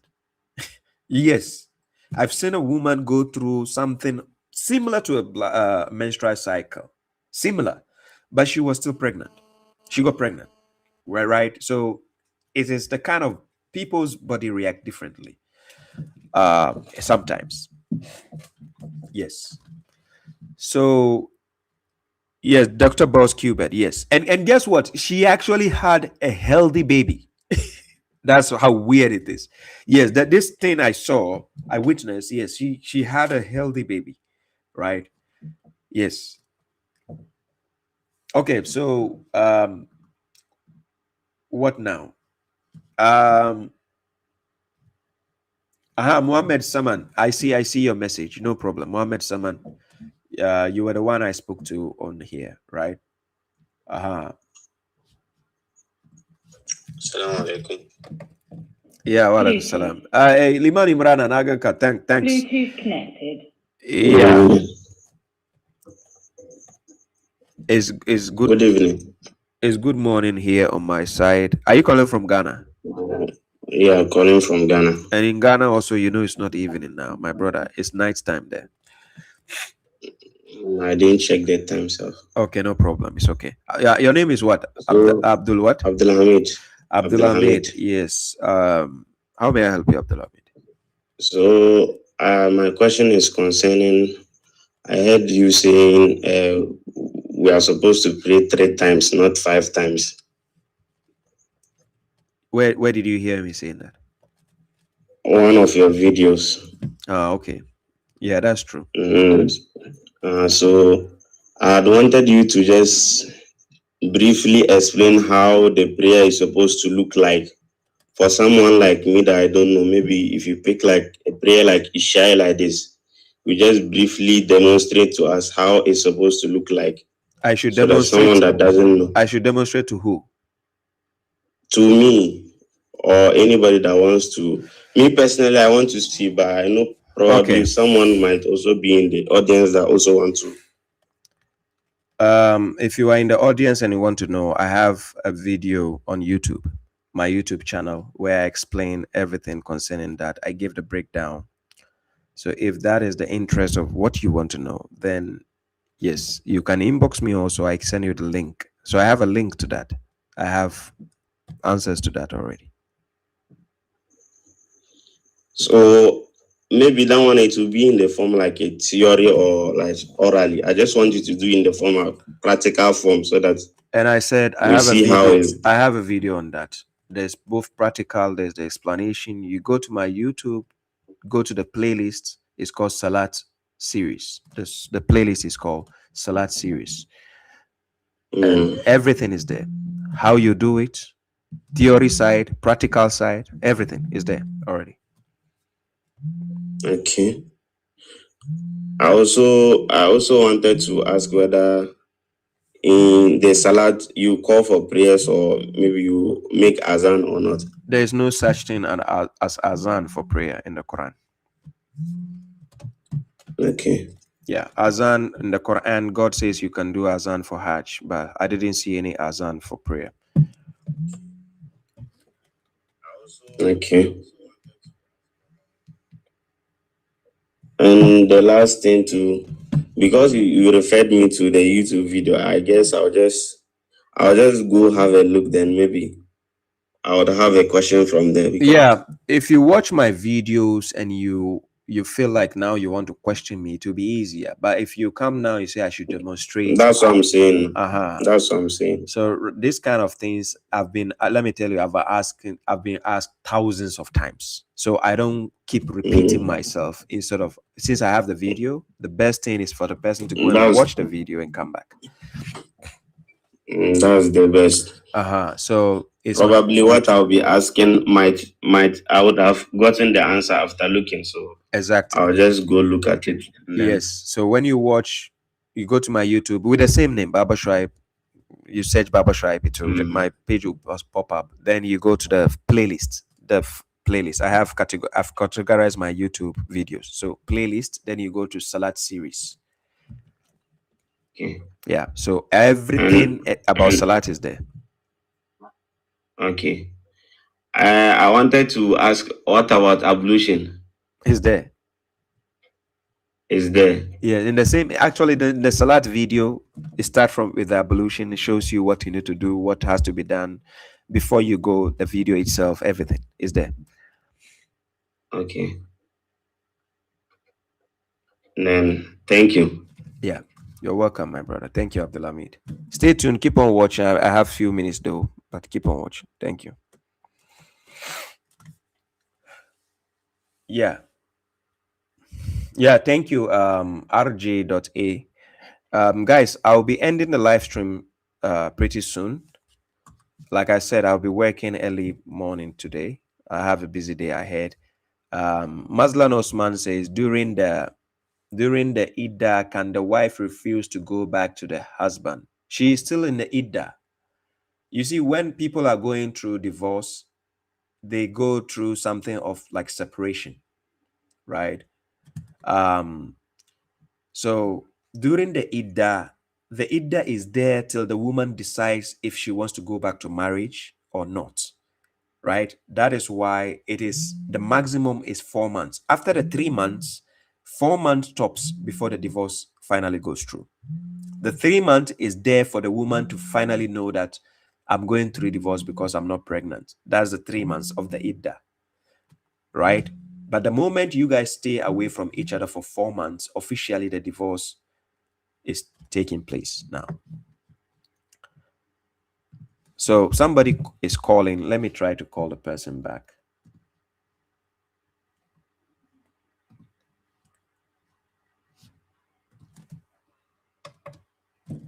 Line in. Salam, brother. If somebody says salam, just a second. Somebody says Samantha says if the husband dies, it's longer. No, she has to still serve that cycle because of the family members of the husband, just in case they don't suspect her of going out to sleep with somebody or something. You understand? Yeah. Salam, Zuleika. So it is for the family members to also know that she served the Idda, the menstrual cycle. You understand? So it's not only because the husband is alive. Even if he's dead, she has to still meet that requirement for the family members not to misjudge her. Yeah. Salam, your name and where you're calling from? In Canada, and my name is Ibrahim. Yeah, so I just wanted to say, like, thank you for your good work. Also, I was wondering, like, or not wondering, but I was thinking, like, you know how the sectarians, like, they try to come lecture you and you keep cooking them with like logic, right? Yeah. I was thinking maybe one of the reason is like cognitive dissonance and like confirmation bias too. Like, you know how in the Quran it says, Allah says, like, these people follow what they've been taught to their forefathers, and like they only know zan, like assumptions, right? Yeah, it's true. I feel like yeah, it's like ingrained into their mind, like they're brainwashed, and like if they try to figure out a way, they feel like kind of lost, and like it's just something they cannot accept because like they don't know what to do afterwards. I feel like exactly, they don't know what to do. So this is why sometimes they come to us to ask us questions for solutions. I've been in situations where I've met a lot of people who don't agree with the Quran alone following, but when they ask me questions and they realize I have answers, they are confused. Exactly. And one thing that also shows to us like that they don't truly understand the Quran, or they haven't like put in the effort to study it. Because I know you've studied the Quran for more than like 10 years, like I think probably like 15 years or something, right? Yeah. So like compared to you, like who's actually like studied deeply, I feel like these people just have superficial knowledge of it taught to them by their scholars that they take as lords. That's true. That is actually true. Even the so-called learned ones among them is just a superficial knowledge they have of the Quran. They don't have an in-depth knowledge. It's just a programming. They have been indoctrinated with a particular dogma. To follow. Yeah, even like I've noticed too with the hadiths too, like they take it from the the Jewish knowledge too. Like you know how like they believe they're only going to be in the fire for temporary. Exactly. Which is hilarious to me. Yes. Dealing with them, this is what makes them emotional. That is where cognitive dissonance comes into play. Mm-hmm. So it is just like if you're dealing with a sectarian, always see yourself as a doctor dealing with a patient. Yes, exactly. Yes. Yeah, there's a lot here too in Canada. It's like they took over. Yes. Always, ladies and gentlemen, always when you are dealing with a sectarian, see yourself as a doctor dealing with a patient. Yes, exactly. It's like because they're like children too with their emotions and all that, you know? Yeah. So when you are speaking with them, try as much as possible to avoid answering questions. Because what they do is, you see, when you go to a doctor, the doctor is not supposed to be in the position of answering questions. The doctor is supposed to be asking you, the patient, questions. Yes. You understand? Because the doctor has to decode your mental state and your whatever you are facing, your symptoms or whatever you are going. So it is based on your words the doctor is going to use to actually decide if he is going to diagnose you or not. Right? Exactly. And that's also like a profession that the doctor studied for years. Yes, exactly. It goes with psychology and everything. So when you go, you're talking to them, you assess the person you have been. Look, you can be talking to somebody who is a sectarian and he's, let's say, a 70 years old man, but he's acting like a kid. You understand? So you as a doctor, you need to know your patient. Yes, exactly. Yeah, that's true. So this is some of the reasons why when you see in my videos, I have different ways of dealing with them, the sectarians. Yeah. I've also noticed a lot of the scholars, they don't want to debate you because they know you'll destroy them. They will avoid me. No, it has happened. I've done debates. I do destroy them. The point is, the reason why they keep avoiding me is their career will be at stake. Yes. You understand? So they don't want that record. They don't. They have to avoid that record in their record books as much as possible. So the point is, they know my arguments are valid. They know what they are looking for is my weakness, and they are yet to find that. That's why they are not coming for. Yes. So I guarantee you, if they know my weakness, you will see thousands of them in the queue throwing challenge. Yes, that's true. You understand? So the idea is, and the reason why it will be hard for them to get my weakness, I hardly speak about things I cannot prove. Yes, that's true. Exactly. And the Quran says, don't pursue knowledge that you do not have. Right? Exactly. That's the point.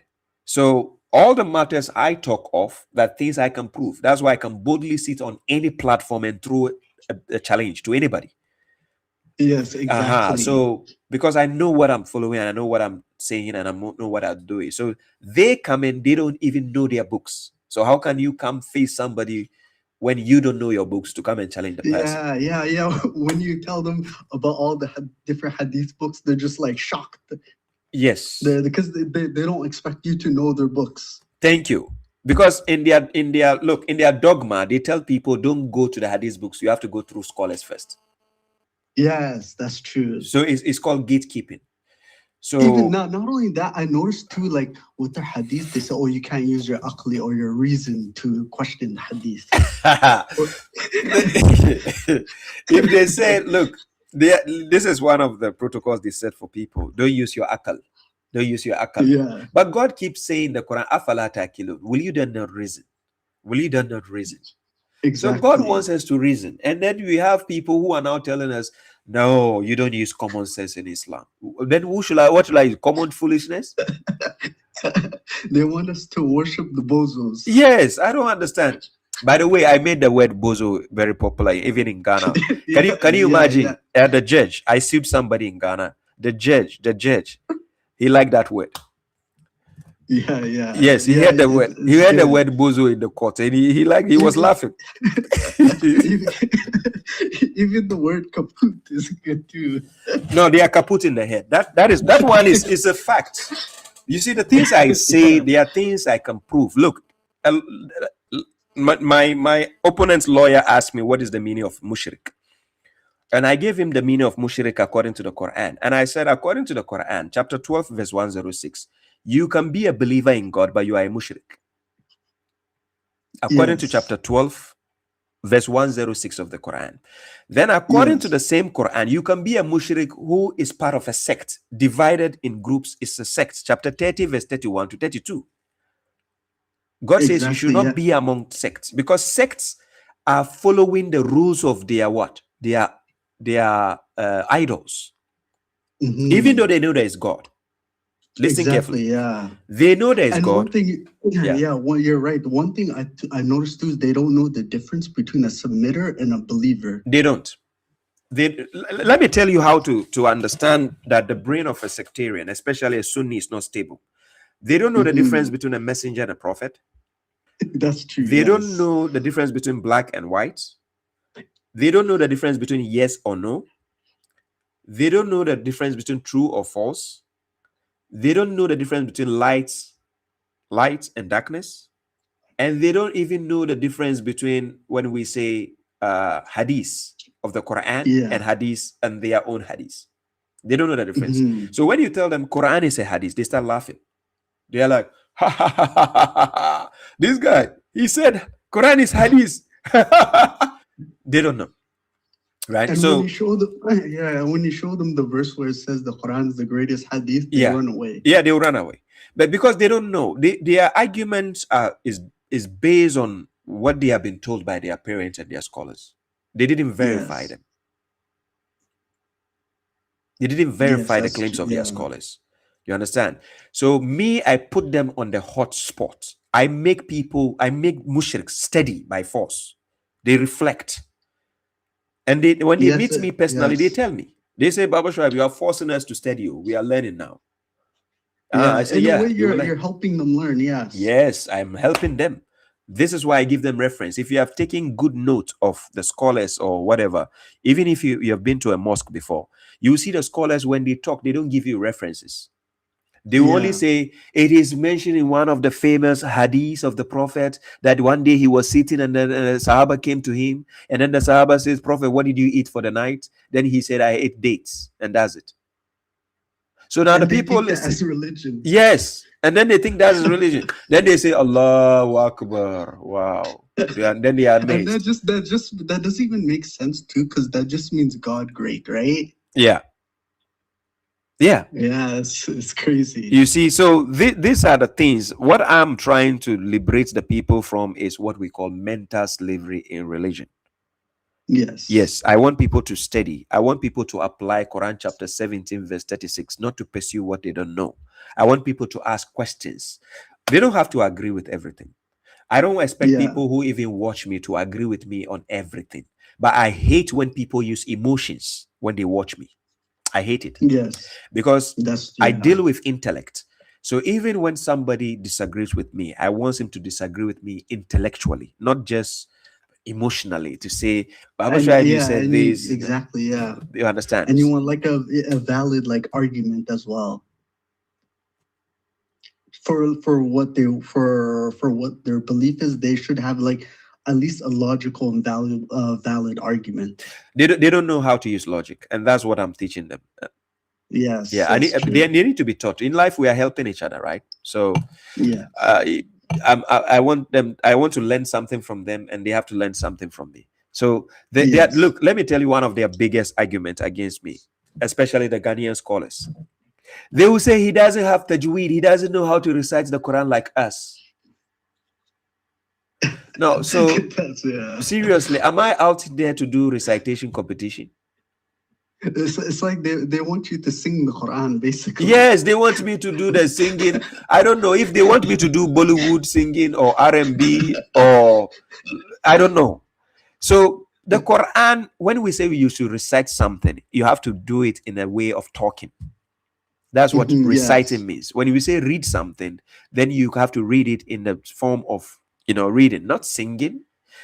Exactly. You understand? Yeah. Can you imagine Prophet Muhammad will come to the people? I'm just going to give a literal, visual example. Can you imagine Prophet Muhammad will come to the people and they are sitting outside? A'udhu billahi minash shaitanir rajim. Guys, a verse have been revealed and he says that this. Can you imagine that the people will be looking at him and they're like, what is wrong with this man? Yeah, not only that, the Quran says it's not poetry, but they treat it as poetry. Yes, that's what Hadith people treat the book as. That's why they tell you cannot understand the Quran. Come to the garbage books and get the explanation. So when you read Quran chapter 17, verse 45, it says that the Quran, وَإِذَا قَرَأْتَ الْقُرْآنَ جَعَلْنَا بَيْنَكَ وَبَيْنَ الَّذِينَ لَا يُؤْمِنُونَ بِالْآخِرَةِ حِجَابًا مَسْتُورًا. God says whenever you read the Quran. It didn't say whenever you sing the Quran to them. When you read, when you are reading something, you have to sing it. No. So I don't understand. That's why we call it Quran. It's a reading. You need to read it or recite it. God didn't say you should sing it to the people. The only time the prophet was even asked to chant the Quran is when he's praying at home alone. Yeah, exactly. Chapter 73, when you read from verse 2 down, it was that time they tell him to even sing it when he's at home. Because the reason is, let me tell you the secret between when you are singing the Quran, when you are praying alone. The point is because it deprives you from falling asleep. Because then you know you are doing something. Because singing takes a lot of energy more than reading. When you are singing, because you have to follow the melodious aspect of it, the monotonous aspect of it, that will make it interesting for the brain to be awake. Have you noticed that the brain is at the highest level whenever you are listening to a song, to music? Yeah, you're right. Like the frequencies. Yeah. Thank you. So because of that frequency, and especially in the night time, that's the time God asked the prophet to chant the Quran, to sing it. So in the night time, when you get up, when you are singing it, you stay awake because now you are singing, you are not talking. Because when you are talking it, you fall asleep. But when you are singing it, you are concentrated. The brain is at the highest level now. Yeah, that's the only time, because it's applicable to real life too. Yes, right? yes, it works. Exactly. That is what I call empirical truth. There is evidential. You can observe it. So then you can practice it. So, but you don't go to the people. You want to say something. You want to recite something, and then I have to go to the people singing. Singing for what? Am I trying to impress the ladies or what? They want a concert. But it is what it is. That is how they are. It's a programming. I know it goes a long way. Look, if somebody told me, Baba Shraib, that it will get to a day where Sunnis will start agreeing with me in the way they are agreeing with me now, I wouldn't just accept it like that. But because I had faith, because I had faith in God, everything I was doing from then to now was based on faith. It wasn't based. Look, I have my blood brother who was arguing with me, and he told me, you cannot win this fight. And he said it about 10 years ago. He said, I cannot win this fight against the mushriks. And I said, make a bet. You're fighting God, right? You watch. I asked him, just watch. And look where you are now. You're in a much, you have a much bigger voice. Your voice, I'm telling you, is heard by millions. Yes. I told him to watch, and he was stunned. Right? You don't fight. You don't dare God. So the point is, people don't understand the power God can give somebody. So let's use Moses as an example. What army did Moses had before he stood in front of Pharaoh? Did he have any physical army with him? No, no. But wasn't he able to face Pharaoh and tell him the truth? Yes. Wasn't he able to face the magicians and win the fight? Yes. Even though he has no physical army with him. Yes, yeah. Because the conception, the ideology, the perception of people is they think a greater number decides the issue. Yeah. This is how people are being programmed. False equivocation. It's like a fallacy. Yes. They think a greater number always decides the issue. So they think when one person is fighting against the masses, he's the loser. That's what they think. Yeah.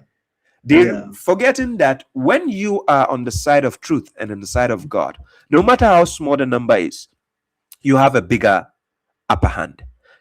Exactly. Yeah. For whoever has read Quran chapter 8 concerning Prophet Muhammad's dream when they were going to fight the other group, in the dream, he saw them less in number.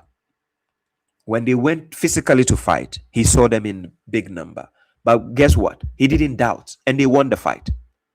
Because in the dream, had God said the reason why he showed him the number as small, so that he will not have doubt before going to the war front. Yes, because he has Allah on his side. Thank you. So assuming in the dream he saw them as a large number, he'll be frightened. By the next day he gets up, he'll be frightened. He will say, guys, I think this war we are going to lose because the number is very big. We can't win. So God reduced their number in the dream for him just to give him hope. Yes. Yes. So when they And went that's to a the very word, good, yeah, that's a very good chapter to also say, you know how the scholars have said, oh, you need us to understand the Quran, but that's shirk because Allah says in the Quran that only Allah can give you the understanding, right? because it's the book of God, chapter 55, verse 1 to 2. Ar-Rahman allama al-Quran. God is the teacher of the Quran. Yes. Quran chapter 2, verse 282, the last part of the verse, it says, Wattaqullah wa yu'allimukumullah. It says, fear God and he will teach you. Right? So God is the teacher, but people don't understand how God does the teaching. Meaning, Quran chapter 75, verse 16 to 19, he says, La tuharrik bihi lisanaka lita'ajala bihi. Then he says, Inna alayna jama'ahu wa Qur'anahu, fa iza qara'nahu fattabi'u Qur'ana, thumma inna alayna bayanahu. So what God is telling you in chapter 75, verse 16 to 19, do not hasten with your tongue in order to move with it. Then he says, indeed, its compilation and its reading is upon us. Whenever we read it, then follow its reading. Then he says, indeed, upon us is its clarification. So now, when you are following what God is saying, when the Quran is being read, just listen to what is being read. You clearly be seeing the explanation by God. That's how unique the Quran is. So when I sit here and I'm talking about the Quran, people think I'm the one doing the explication of the Quran or trying to expound. No, I'm only making it known to the people that the answer is in the book. Exactly, yes. Then I tell the people, you just haven't seen it yet. So I'm making it known. This is why God says in Quran chapter 2, verse 159, he says, Inna allazina yakutumuna ma anzalna min al-bayyinati wal huda min ba'di ma bayyanahu lin-nas fil kitab ulaika yal'anumullah wa yal'anumullah inun. He says, indeed, those who conceal what God has revealed of the what guidance and the proofs after that which God has made it clear to the people in the book, those are the ones cursed by God and cursed by the curses. Now, what is the opposite of concealing? Is the opposite is like telling, basically sharing the information to reveal everyone, it, right? yes, to reveal it, revealing, to make it known. That is the opposite. Yes. So now, instead of hiding what God has already made it clear, because some people don't have the courage to open the Quran and read and see the things. So me having the expertise, what I do is, then I'll come and tell the people, hey, the answer is here. Check it and watch. This is a reference. You go and check, then they're like, oh, I never knew this was in the Quran. I've seen learned people who told me they never knew this was in the Quran. Like, I've seen learned people. Right? Yeah. I saw a learned brother, crazy, a learned brother, Arabian brother from Algeria, was having a conversation with me here in Finland. And I showed him something from the Quran. He was amazed. He never knew this was in the Quran. Crazy. And I said, because the scholars are not telling you, they hid it for a long time. And they tell you, no, Akhi, you cannot understand this. Come to us. Come to us. So they become the gatekeepers and lie to you. Exactly. Yes. Look at the bozo I just had a dialogue with. I put the video on my page. He says if you do salat in any other language apart from Arabic language, you are a kafir, you are a mushrik. That's it is haram. That's the crazy.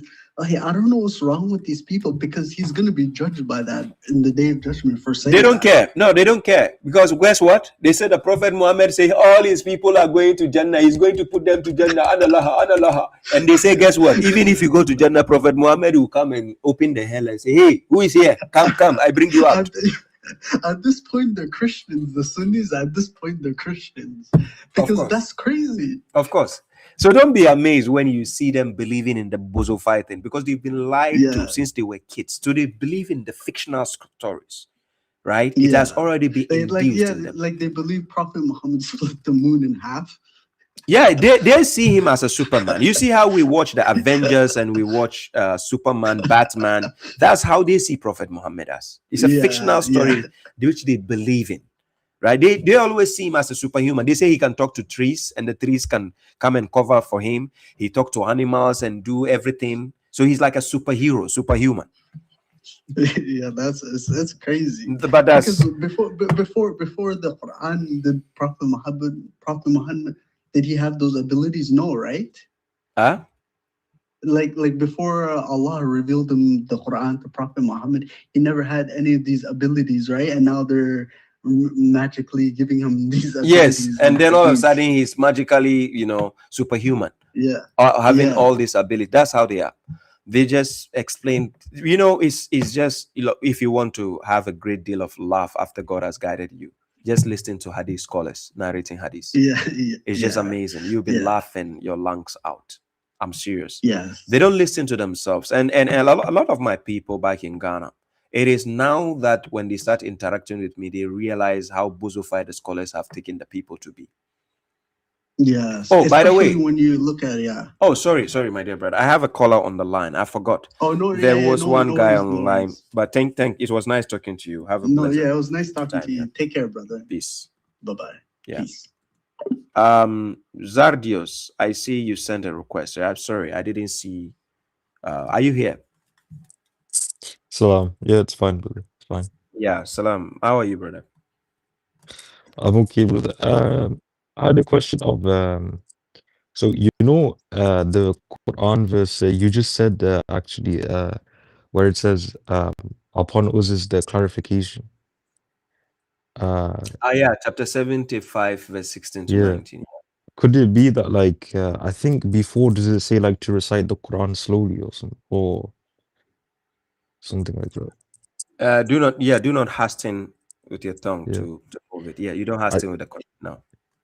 Yeah, so I think that's when it says like when upon us is the clarification, because like if you read the Quran fast, you don't get the clarification. If you read it slowly, then God gives the clarification. Maybe. Not necessarily to say slowly. When you see, there's a difference between when you are reading something for fun and you're reading to study. When you're reading by not rushing, it means you don't miss the details. If you're reading something, you can use the word slowly, but if you say reading slowly, somebody might think to say the boy is going to school. Not that type of slowly. Yeah. You get my So meaning you have to read, but paying at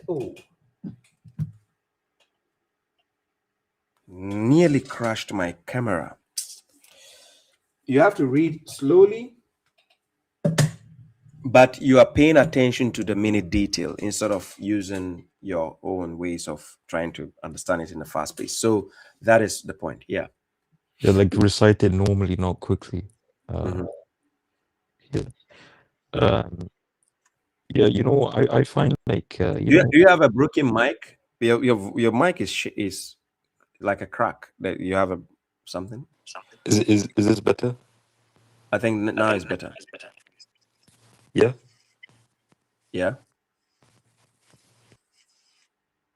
Now it's better. Or was it the headset having the crack? No, now it's better. Now it's fine. Guys, you can hear Zardios without a crack, or is it me hearing him like that way? I could hear a crack in the sound. Guys, YouTube, can you let me know if you can hear him clearly? If I speak, does it give a crack? Yeah, if you speak, it sounds like there's a crack in the. But I can hear you though. Speak up. Okay. Are you sure it's fine? Like you can get. I just want to find out with the audience if they can hear you well. But you speak up. If it doesn't do, then you join me on TikTok. Okay. Yeah. So I was saying that like, I have an issue with like Sunnis like making the prophet like not like a human. Like they think that if the prophet has Now, your voice is cracking. Okay, I'm gonna do TikTok. It's cracking.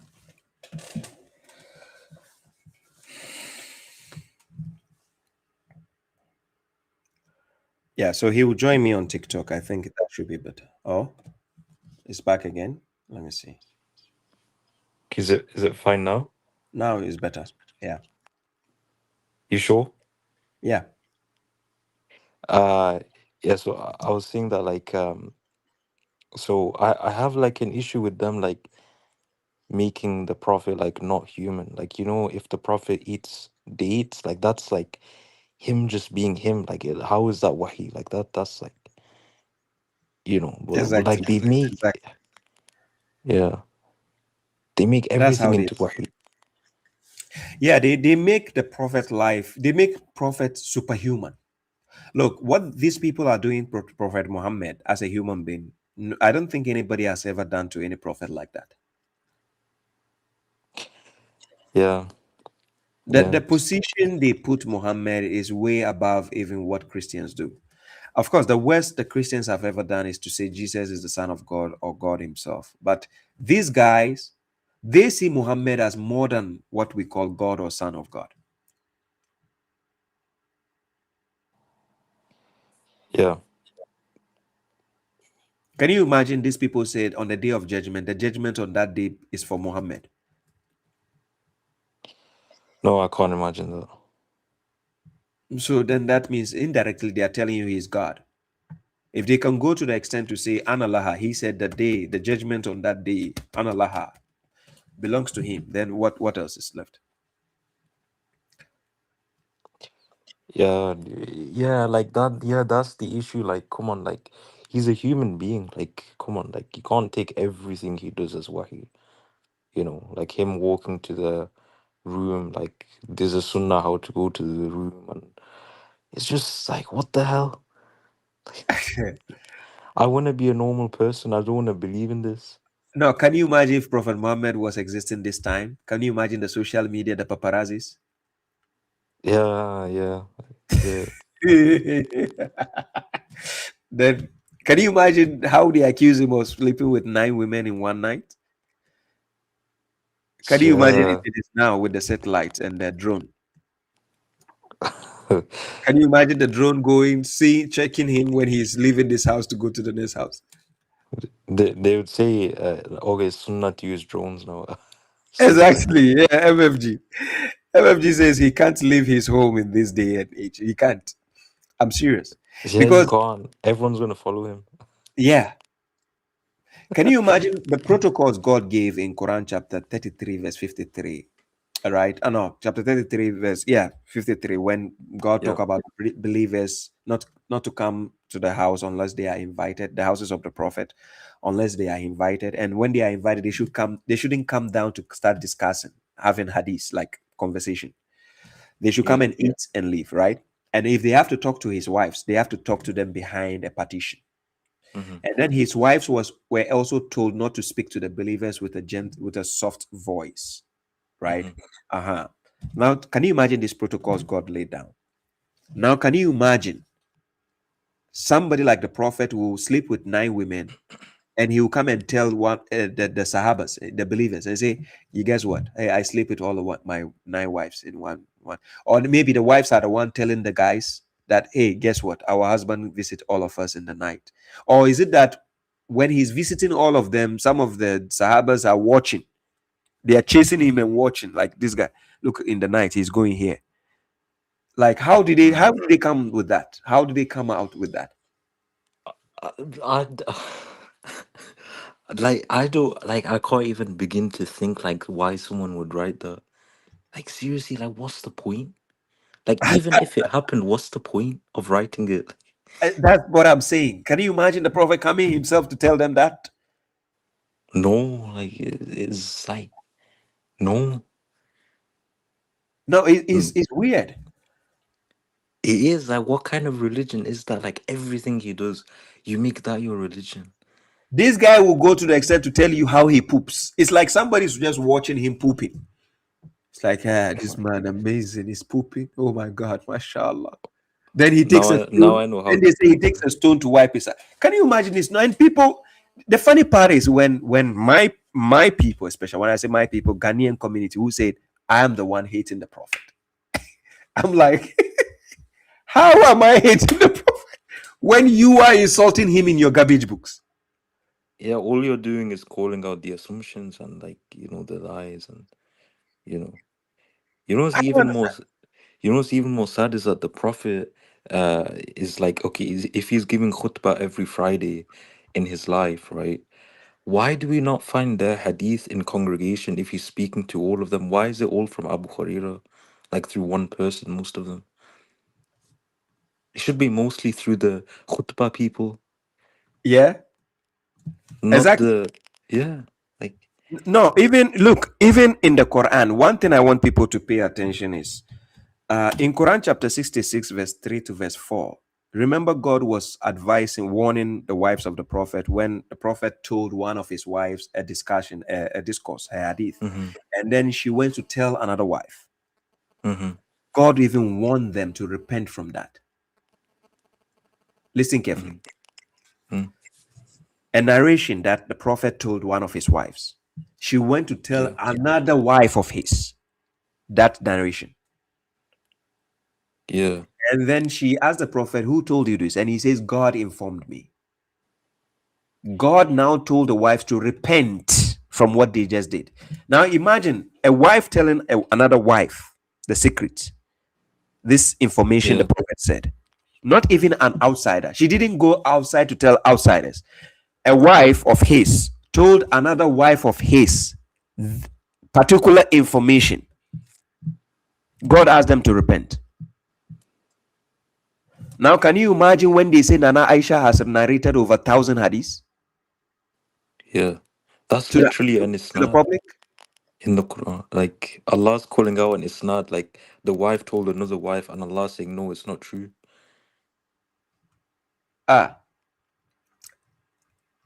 MFG said, is it Sahih al-Bukhari 3,424?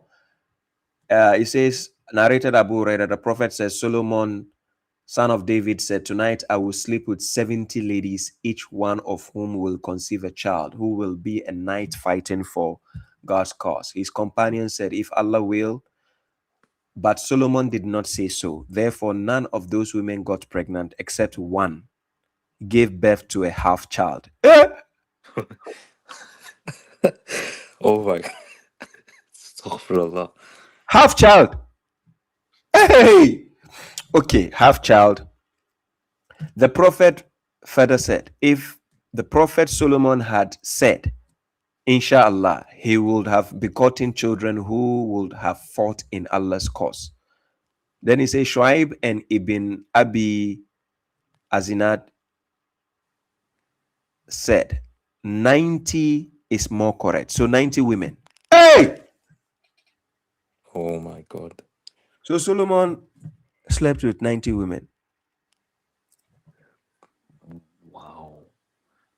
I don't understand why there's like, yeah, bro. What's the point of even saying this? Like, where do you get Sunnah from this? Like, what's the This is point even? exactly, this is how bozofied they are. And when I tell them, they get emotional. Like the bozo I took to court in Ghana was telling the judge that I call him a bozo. He doesn't understand. If you act a fool, you should be called a fool. There's nothing like defamation there. If you are a fool, you should be told you are a fool. So where is the defamation then? But this is what they don't see. The fact is, these people are the enemies of Islam, and they don't see it. Yeah. They are the enemies, but they don't see it. So it's just like when two people are in love, right? And one does something. Let's say one is obsessed, and the other one says you are obsessed, but the one who is obsessed doesn't see that they are obsessed. Yeah, that's like the Prophet. He doesn't see that. Yeah. People are obsessed with him. So this is what they created. So the obsession created is based on the Hadith book. They created an obsession that they are now enemies, but they don't see it. Yeah. You understand? So when somebody like me, I'm critiquing the Hadith, they see me as the enemy instead.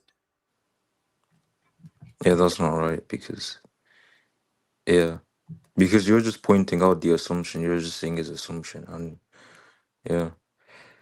like this is strange because like even like in that verse you mentioned of the wife saying to another wife, if this is literally they would consider that as trustworthy isnad, but Allah rejected it because it's a wife telling another wife. and then which would be an isnad, and then Allah rejected it. No, So Kofi, you how? can send me a message, inbox message. Yeah, I have. Yeah, you see the Yeah.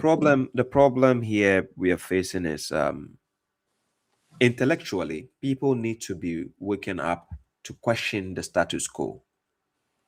It's just like how we have waken up to question politicians, to question doctors. You understand? We Yeah. question vaccines. We question a lot of things. We shouldn't be acting like sheeple, like we just take what we are told. No, you should question things. Question.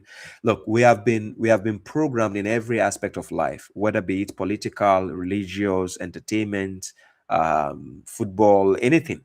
We have been programmed, right? Yeah.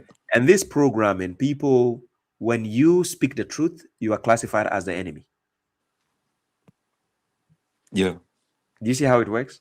The moment you speak to show people that, hey, you are being lied to here, then you are classified as a public enemy. Yeah. And this is why, look, the Hadith follower will say you are a Quranist. Listen carefully. He will say you are a Quranist, but then he will tell you you reject the Quran again. Yeah. Let it make sense. Like, you called me a Quranist. What is the definition of the Quranist? Somebody who followed the Quran alone, according to your understanding. But then again, he will say, I'm a Quran rejecter. Yeah. I've seen this happen. No, guys, please ponder on what I just said. No, see how their brain works. That's how their brain functions. And that's how they see us. I'm not joking with you. Like, how do you let that mix? Like, I played a video in the beginning of a lady who was saying something. She said we rejected the Dajjal because we don't follow the Hadith. And she said because and then she again says we follow the Dajjal. That's not even an argument. Like, what do you, like? How are we supposed to react? Like, she's just saying we follow the Dajjal. Okay, like, what's Yeah. the argument? She said we follow the Dajjal and we don't follow the Hadith. We reject it. And she said again we reject the Dajjal because we don't follow Hadith. So how then do I follow him? And how then do I reject him? Like, how does it work? Yeah, and he's not even born yet, right? In their belief, you know. Well, they say the Dajjal will come from Saudi Arabia, Medina. And then they say he's blind on the right eye. Oh yeah, Blind on the left chained, eye. right? Yeah. So if he's blind, how can he mislead me? Yeah. For those who don't know, it is Sahih Muslim 169 and the letter E, right? And then you go to Ibn Majah 4071 also. You check, you see the hadith I'm talking about, right? That is 4071, 4071. Check both hadiths. You see the reference. One says he's blind in the left eye, one says he's blind in the right eye. So which is which? And both hadiths they are Sahih. So it means that child is blind. The only thing they can say is that someone ate the grape and then now it's blind on both. If they want to solve the contradiction. No, you see, the funny part again is when they said hadith is the explanation of the Quran, but still the hadith has to be explained by a scholar, and the scholar has to be explained like explanation of the explanation, and the explanation is explaining. Yeah, imagine the reason for the hadith is to explain the Quran and it only explains 2% like of the Quran. It doesn't explain the Quran. No, it doesn't. Yeah, it doesn't. An opinion. Yeah, and even with the assumption is only 2%. Yeah, you know. Even if we have to take the explanation on, I did a debate with a guy called Siddiq Bozo from Ghana. Siddiq. Yeah, he's the first one I gave the official name Bozo. So I did a debate with him, Siddiq Bozo. The idea is to come and show us how Hadith explains the Quran. I swear to God, till we ended the 3 hours debate, he couldn't explain anything. How Hadith explains the Quran. Yeah, but that's clear evidence right there that they're on wronghood, on falsehood. They don't have an argument.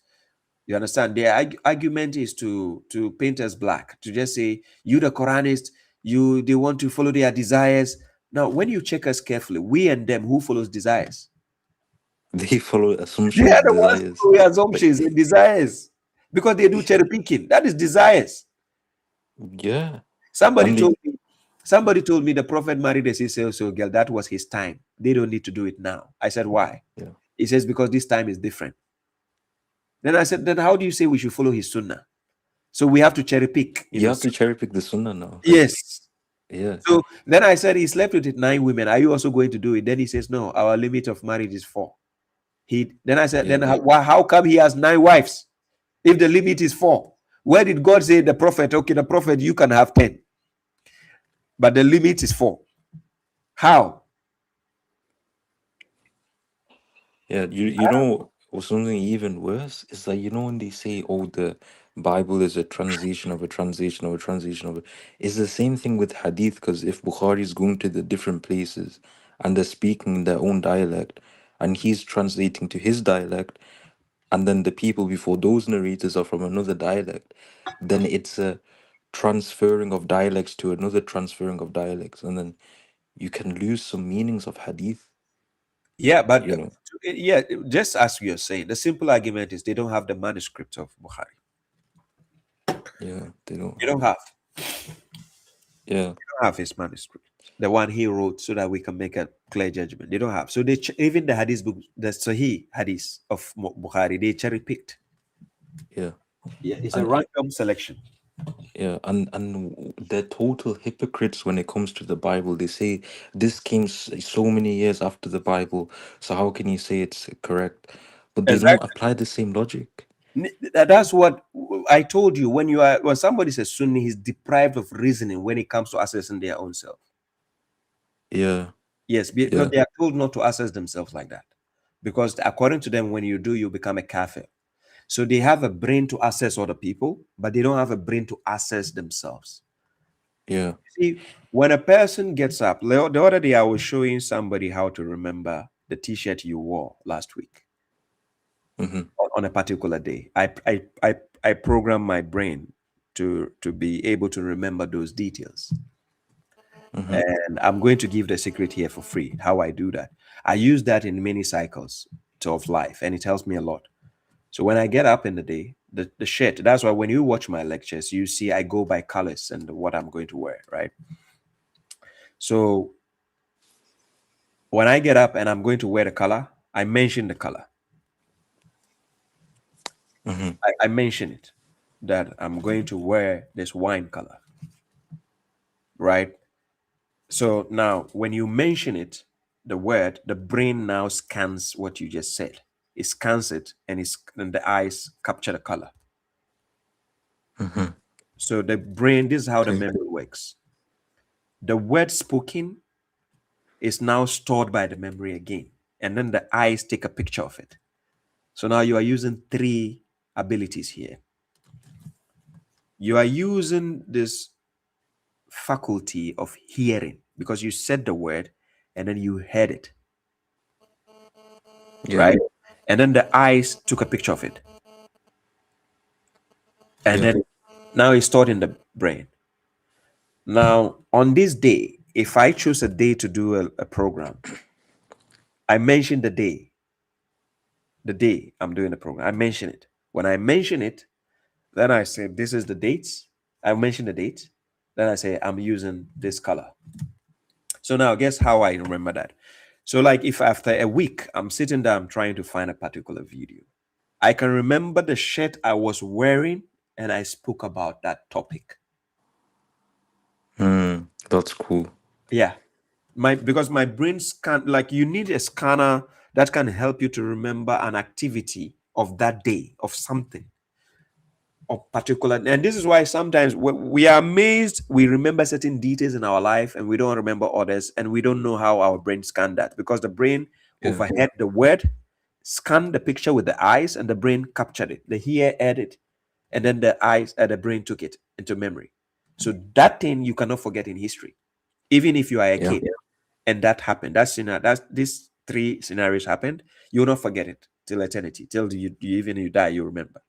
Mm-hmm. There are certain details it will forego in life, you forget because it wasn't repeated in a cycle of speaking it out for the ears to take it and the eyes to scan it. So the brain didn't store it. Yeah. And this thing I'm saying is scientifically proven, right? It's like you are using these faculties and are giving it at a go. So the details you just gave will be scanned. And same goes academically in school. You see that you can remember certain things you have taught in school, but you don't remember other things. The Yeah. ones You you remember remember, the important things. thank you. The ones you remembered because you repeated it verbally out, and then the ears heard it, and then the eyes scanned it, and the brain stored it. So the image you saw, the mind connects it to what you said, and Thank that's you. what you remember. Thank you. And I do the same with the Quran. And so people will be asking, Baba Shah, how come you are able to remember details and you remember subjects, topics of the Quran when you're having discussions with people? Because I do this. It's a routine. It's a secret I'm just giving people for free. You do it, you see, but with Oh, the help thank of you. God, I'm saying. But people don't understand how to train yourself. You see, God is using a figment of speech here in Quran chapter 87, verse 6. He says, chapter 87, verse 6 to verse 7, he says, Sanukuruka fala tansa illa masha'Allah. He said, we will make you read it so that you will not forget, except for what God wills. But here, God didn't say, he will make you recite. He says, we will make you read. Now, the act of reading, you have to hold something to read. Just like when you read in Quran chapter 17, verse 13 to 14, where he says, Ikra kitabaka kafa bi nafsika yawma alayka hasiba, that on the day of judgment, a person will be giving his records, his book. Then God will say, read your book. Then you say, your soul is sufficient as a recorder over you. Now, when you read, the moment you are reading, your voice is coming out, right? So when you read, your hearing is going to take it, right? Mhm. And your eyes is looking at what you're reading. And guess what the brain is going to do? The brain is going to store it.